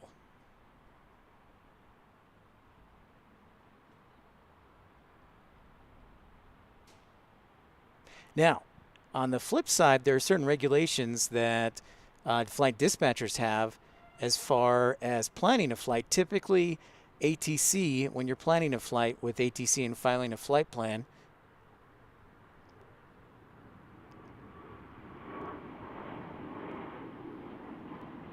off to Boston we go.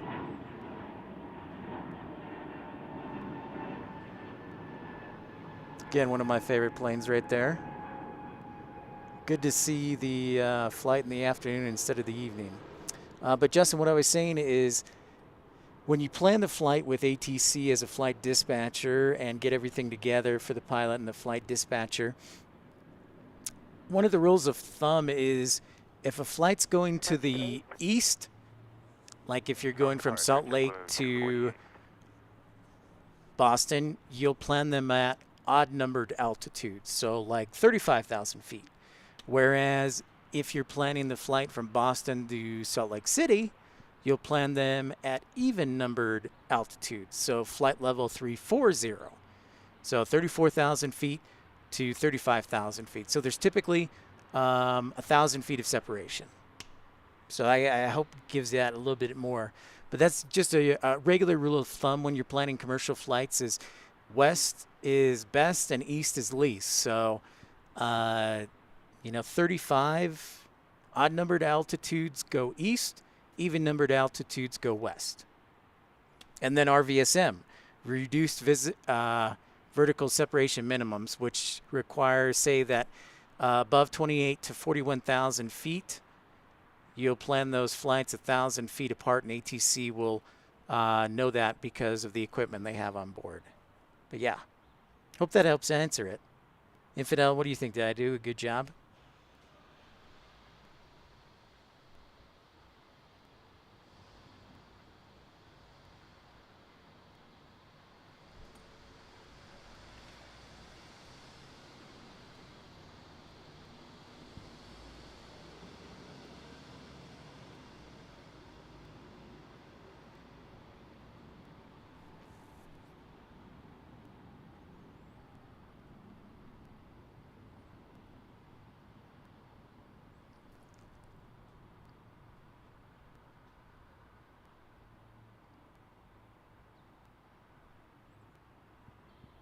Okay, good. Phew. Awesome sauce.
And if you're new to the channel, don't be afraid to say hello. We're looking at the Wasatch Mountains in the background. Runway 16 left. We're here at Salt Lake City with the Delta hangar in the background.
Go with 5418 flag tower, so you know, wheels up, expect around 26, time now 19. Roger, wheels up at 26, Skywest 5418. Do you want us to hang out short of the runway or in this pad here? You're fine short of the runway, I don't have anybody else coming up right now. Roger, Skywest 5418. Oh, we get a flow time there. I don't know if you heard that from ATC, but we got a 7-minute flow time because of traffic into Denver.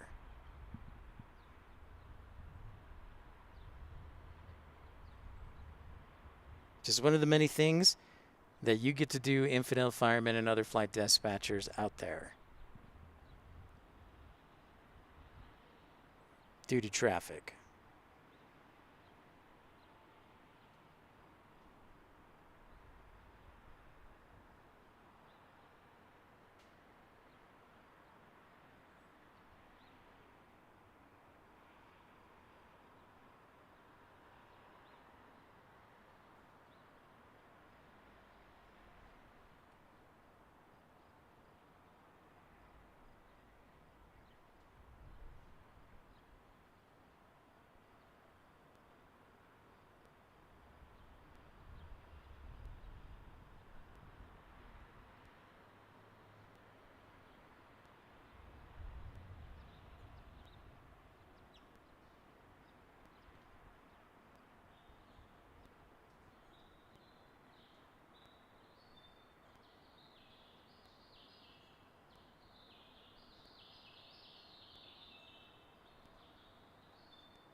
Dude, it's going to be epic. Fam ride is the best.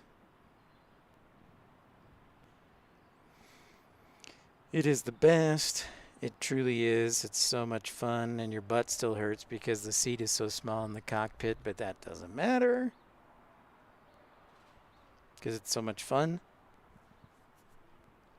And hi, everybody who just logged in. This is Pip's Plane Spotting Live. Happy Mother's Day to everyone.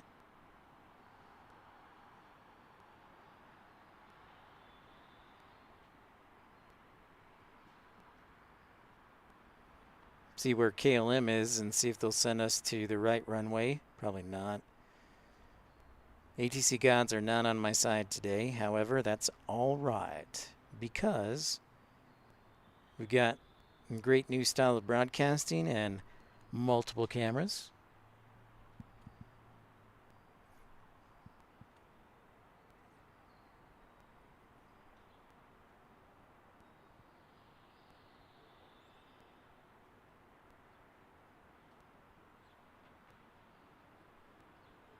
Just researching what we can expect to see in the next half hour or so.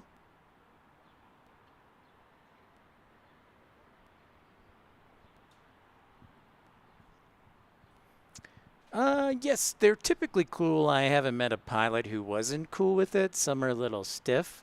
Like SkyWest, well, I'm not going to say specifically which airlines is, but, well, yeah. I will say this, most of the airlines are super cool. The captains are super cool about it. And they're like, yeah, sure, come on board. Some are like, sure. Like, you know, they don't want you to come on board, but they also know that the reciprocity is like, yeah, we'll let them on because they know that the dispatchers can do the same thing. and kick the captain out.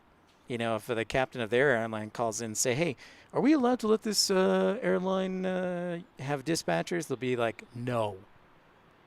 So they usually play nice. Plus, they know that, you know, the dispatchers are people too, just like pilots are people too. So cool stories. I got lots of cool stories because I'm the man.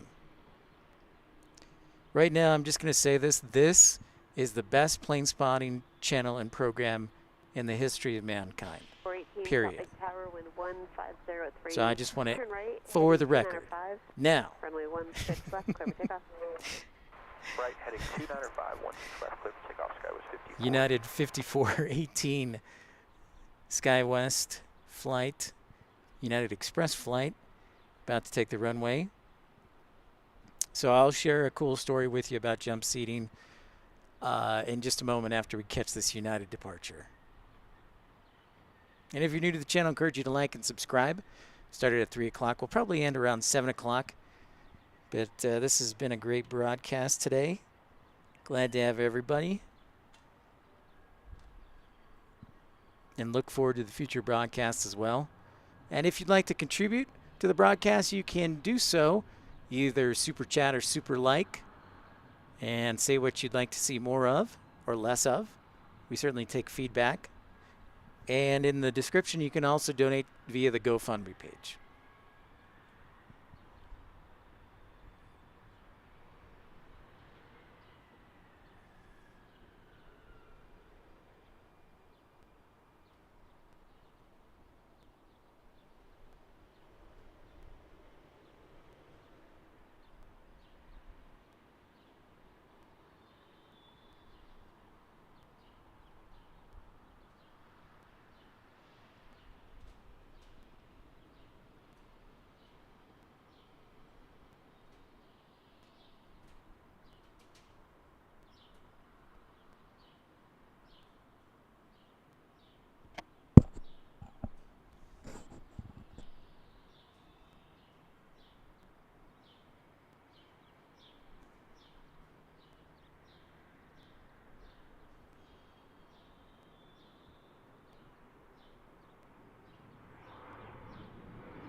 For 18, contact departure, good day.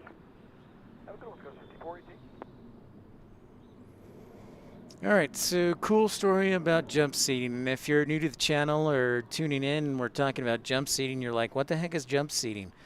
Well, jump seating, in the flight deck for the pilots, there is a third seat typically, and it's a tiny little seat that hangs up on the door most times in some planes where you can have a third person or observer. And so that could be anyone from another pilot trying to get home or a dispatcher or an FAA inspector. So it's a tiny little seat that they can sit in. There are only certain people that are allowed to sit in the jump seat, and those are typically FAA inspectors, pilots, and dispatchers. So, as a flight dispatcher, you are legally required to sit in that jump seat at least 5 hours every year. And that's called your FAM ride or your familiarization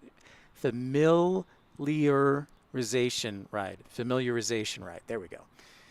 Your FAM ride. See, that's why they call it FAM ride, because nobody can say it. Familiarization. So as a flight dispatcher, you have to have 5 hours of that every year. So Infidel Fireman, who's going to be a new dispatcher and basically owes his entire life to me. Spoiler alert. Just kidding. He asked any great stories. Well, my very first FAM ride that I went on as a flight dispatcher was in 2018, and I was going from DFW to Grand Junction, Colorado, and back. So doing the turn, and that was like close to 4 hours, and we figured if we slowed down a little bit, we could probably make it 5. So going out to Grand Junction, no problems, no issues whatsoever. Easy peasy land in Grand Junction, which is beautiful, high desert climate.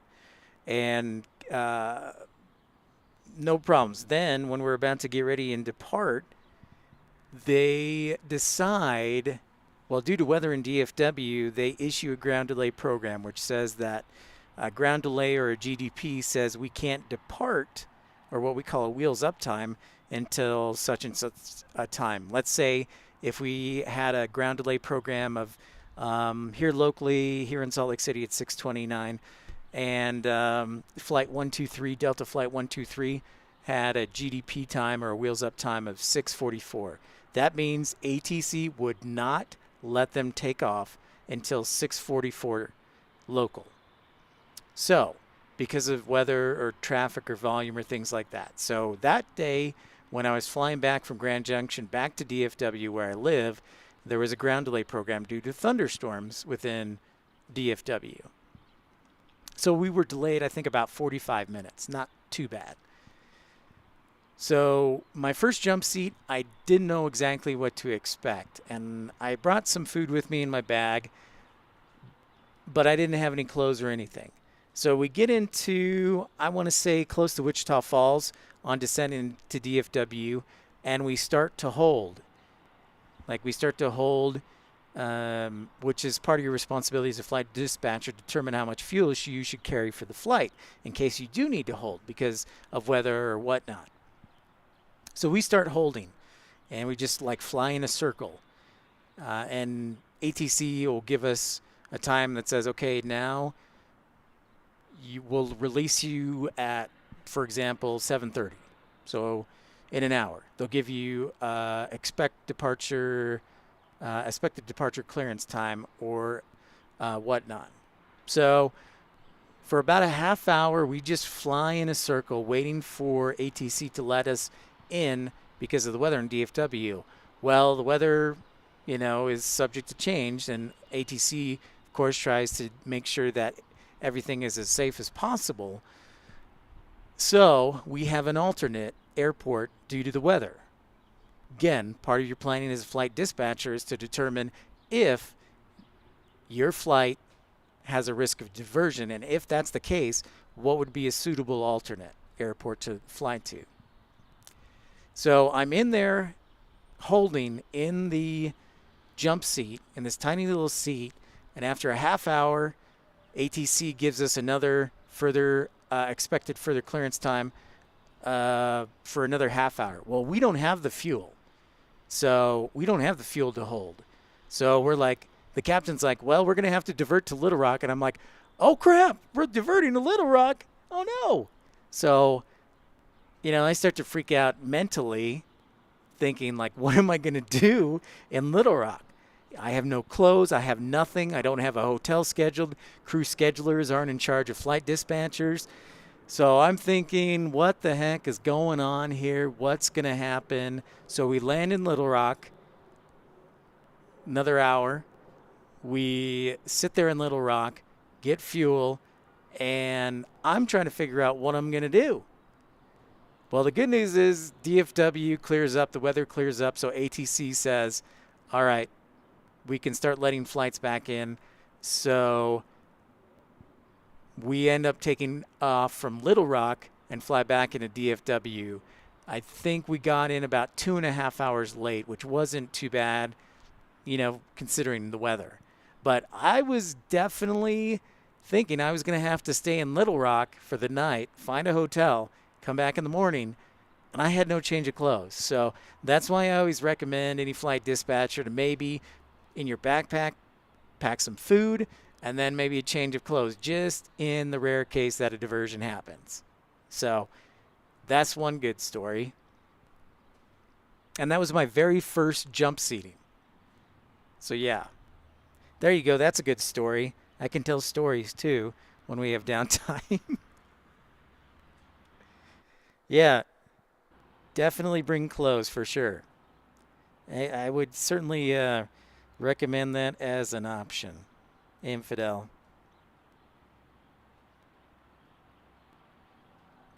For sure.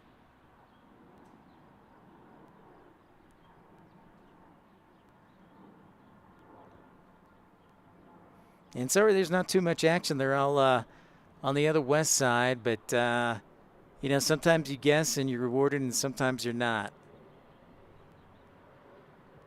But we're here nonetheless on a beautiful day in Salt Lake City. I think my favorite jump seat would probably be when I flew from DFW to Las Vegas for a wedding, and I got to ride in a 757 flight deck, which, you know, is increasingly rare now. So that was cool. That was back when Americans still had the 757s before COVID. So we flew from DFW to Vegas, and I got to sit. There's 2 chairs, actually, jump seats in the 757. So I got to sit above the captain and look over his shoulder because the seat is a little bit elevated, which was really cool. And it had an armrest, which was even cooler because you don't always see that. And and then the coolest part was when we were on descent into Las Vegas, you fly right over the Hoover Dam, and you just get to see to the magnitude of how big it is, and how beautiful it is, and how much hard work it took to make the Hoover Dam. So that was pretty cool. In fact, I might have a picture. Let me see if I can track it down. No, I don't. It's back somewhere, but I don't know where it is, so I'll have to search for it. 35, Salt Lake Tower, wind 180 at 3, fly heading 160, runway 16 left, clear for takeoff. You can bring a carry-on, I think, if you want, and you can check it. But, you know, that seems like a lot for doing a turn in the same day. So just FYI. And you can also plan your jump seat so that you can stay somewhere for a couple days if you want. Like, for example, I flew to Augusta one year, and it was right during Masters. It was the week of Masters. It was a Thursday night. And so technically, if I had, you know, I could have gotten there, stayed in a hotel for a couple days, and flew back and done my jump seat. But I was like, I just want to get it done, get it over with, get back, get home. So.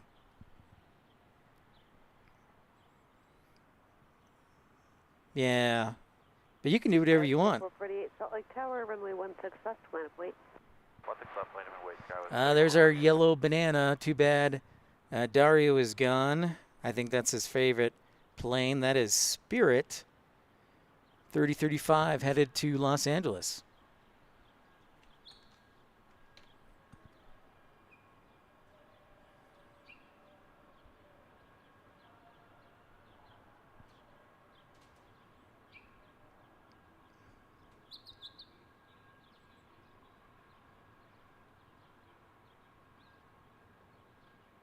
So that was a good story. But I got to find that photo from Las Vegas. That's really cool.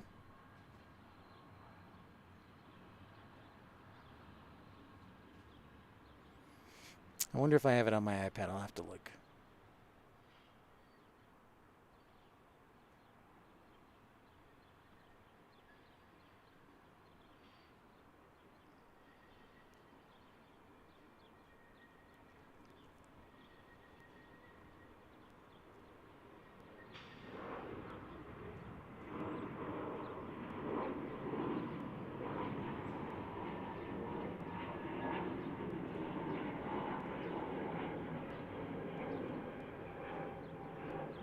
Next up is Alaska on an Embraer E175 on runway 16 left. 81150 at 4, fly heading at 160, runway 16 left, clear for takeoff. 16 left, clear for takeoff, fly heading 160, SkyWest 3448. Fairwinds 3035, connect departure. 3038. It's got the okay to fly to San Francisco. Alaska 3448.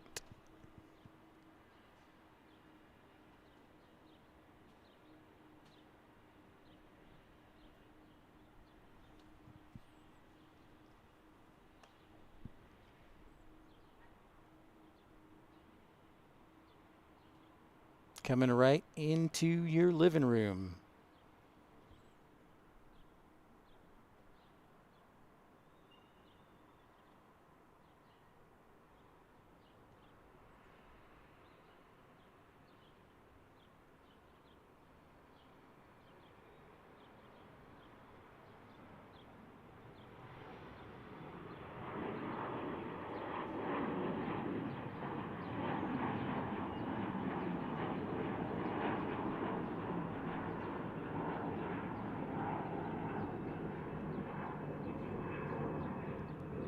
Ah, Greg, thank you, my friend. Happy Mother's Day. Enjoy Texas and get back to Tennessee, my friend. Great to see you. Thank you, my friend. Connect departure. We'll see you again next week, hopefully.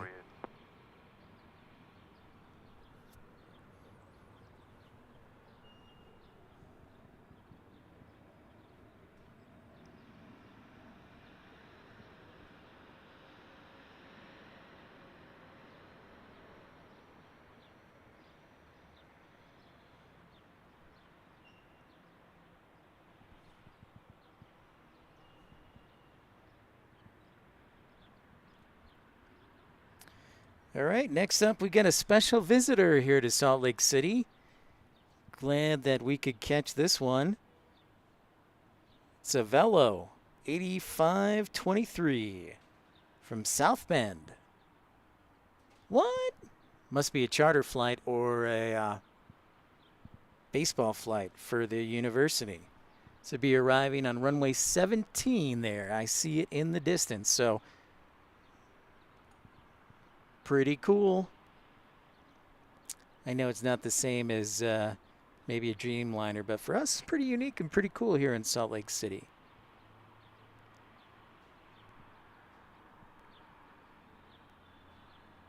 Almost as cool. Yeah, man. This is a rare visitor.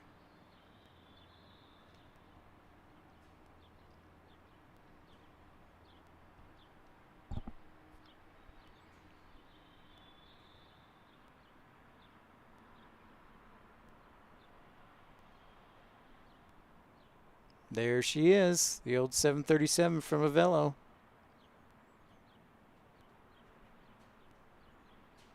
Fantastic, Greg. Look forward to it, man. Good to have you. You're one of my favorite fans, my favorite friends. Tuning in from Tennessee and Texas. Have a good one, man. Happy Mother's Day. It's a 737-700.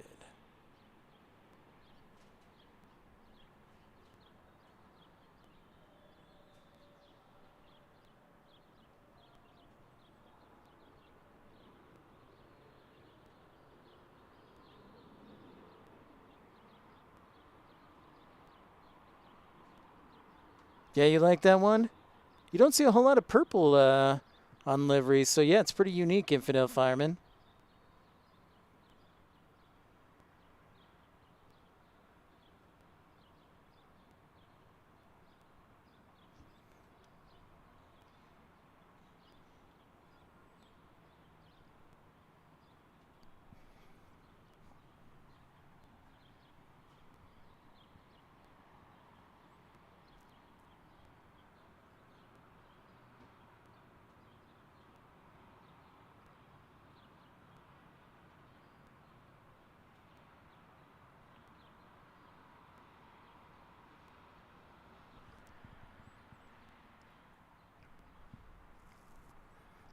Great show we've had on today, and encourage you to look back if there's a particular aircraft you were looking for. We didn't have the ATC gods necessarily on our side today, but that's all right because it's Mother's Day and life goes on. But great show, and now we got working 2 cameras here and great scenery. Couldn't ask for anything better.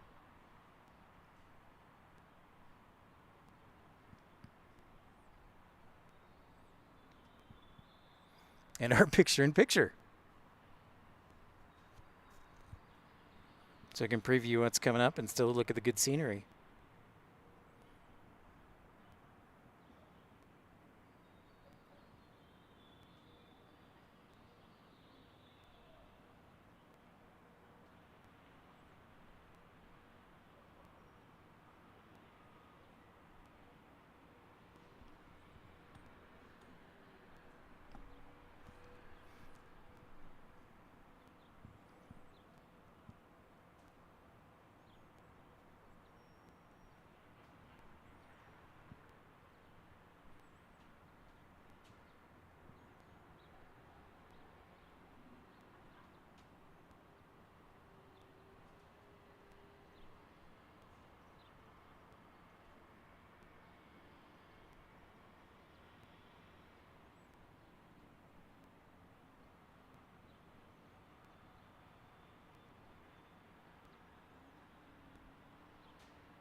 Be wrapping things up here at the top of the hour. Great broadcast today.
Ah, I do have it. All right. So I'm going to, Infidel Firemen, we're wrapping up the program here. I did find the photo, a couple of photos here in my, let's see. How do I view this sucker? I don't want to send it anywhere. I just want to view it. Cancel. See if I can pull it up. Here we go.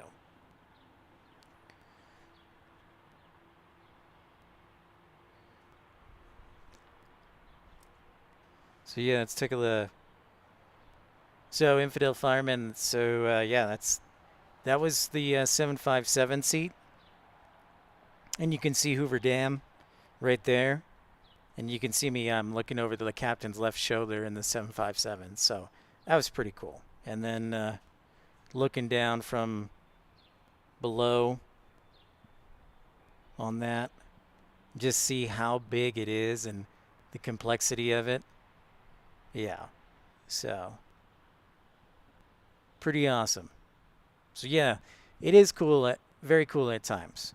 So I'm glad I was able to pick that up and share that with you guys. That's Hoover Dam looking over the left shoulder of the captain there on the 757. Pretty cool, man. Yeah.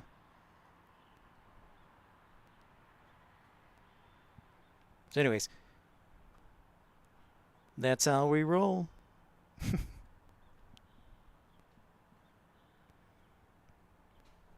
Yeah, absolutely. Glad to. See, this is cool stuff I like doing. Just gets a little bit better. But yeah, that was a lot of fun. It was a really cool experience, and the crew was super cool too. The first officer and the captain were super cool. And the other thing I was going to say about that Las Vegas flight, I had to jump seat because there were no open seats to Las Vegas. So I had to do it. Otherwise, I wouldn't have been able to go. So yeah, it's yeah, it was definitely a lot of fun. But that's how I had to get to Vegas. And sometimes you do that. You're like, I need to get somewhere. You're like, well, I can jump seat because nobody else can. So it's the trump card. In fact, if you ever want to make your wife mad and you both are trying to get, yeah, exactly. In fact, if you ever want to make your wife mad, Infidel Fireman, you both go to the airport. If you have like Z or non-rev travel benefits, go to a completely full flight, but you're the only one who can get on. And you're like, sorry, honey, gotta go. See, this is why I'm not married. This is why right here. That's why. So anyways. But thanks for everybody who tuned in on the broadcast. We're down the last 10 minutes as we wrap up everything here in Salt Lake City. And yeah, it looks like they're going to send KLM to runway 17 or 16 right. So it's just not in our favor today. Shaw, what? Yeah, man. That's why I'm not married. Because I would do something like that, and then she would shoot me.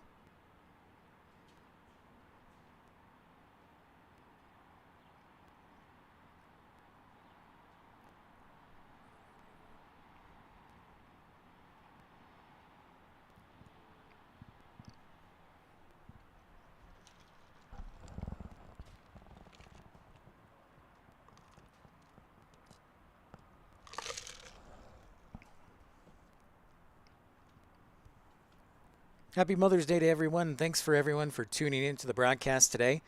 It's been an awesome broadcast. Hopefully more entertaining than this week will be next week.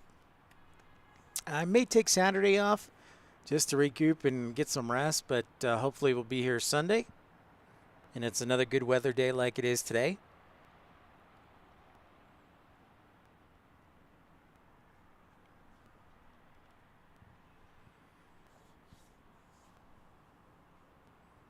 Desert Dwight, passing over your house. Yeah, I don't know if it'll land on this side today. I'm sorry. I will have to make a call next time to ETC. Yes.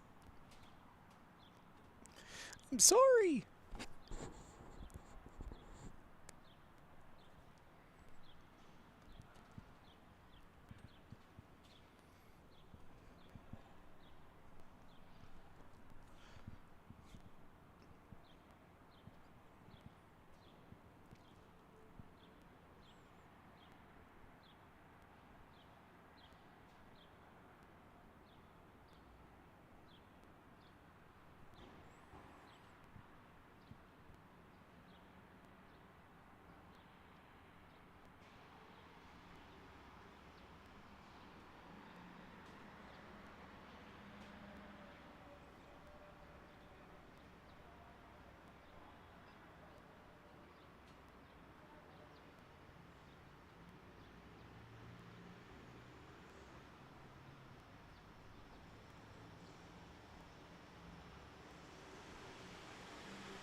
Ladies and gentlemen, I'm going to end a couple of minutes early because I'm tired and I'm hungry. And it does not look like KLM is going to say hi to us on this side today. However, it was an awesome broadcast with everybody. Thanks for joining. Thanks for being a part of it. And look forward to bringing you many more broadcasts and entertainment to make it even better every week. So thanks everybody who could tune in today. ERB, Dario, Greg, Infidel Fireman, Shaw, Desert Dwight, Flare 318. Also, Anna Maria, Chantel, Stephen Collins, CJ,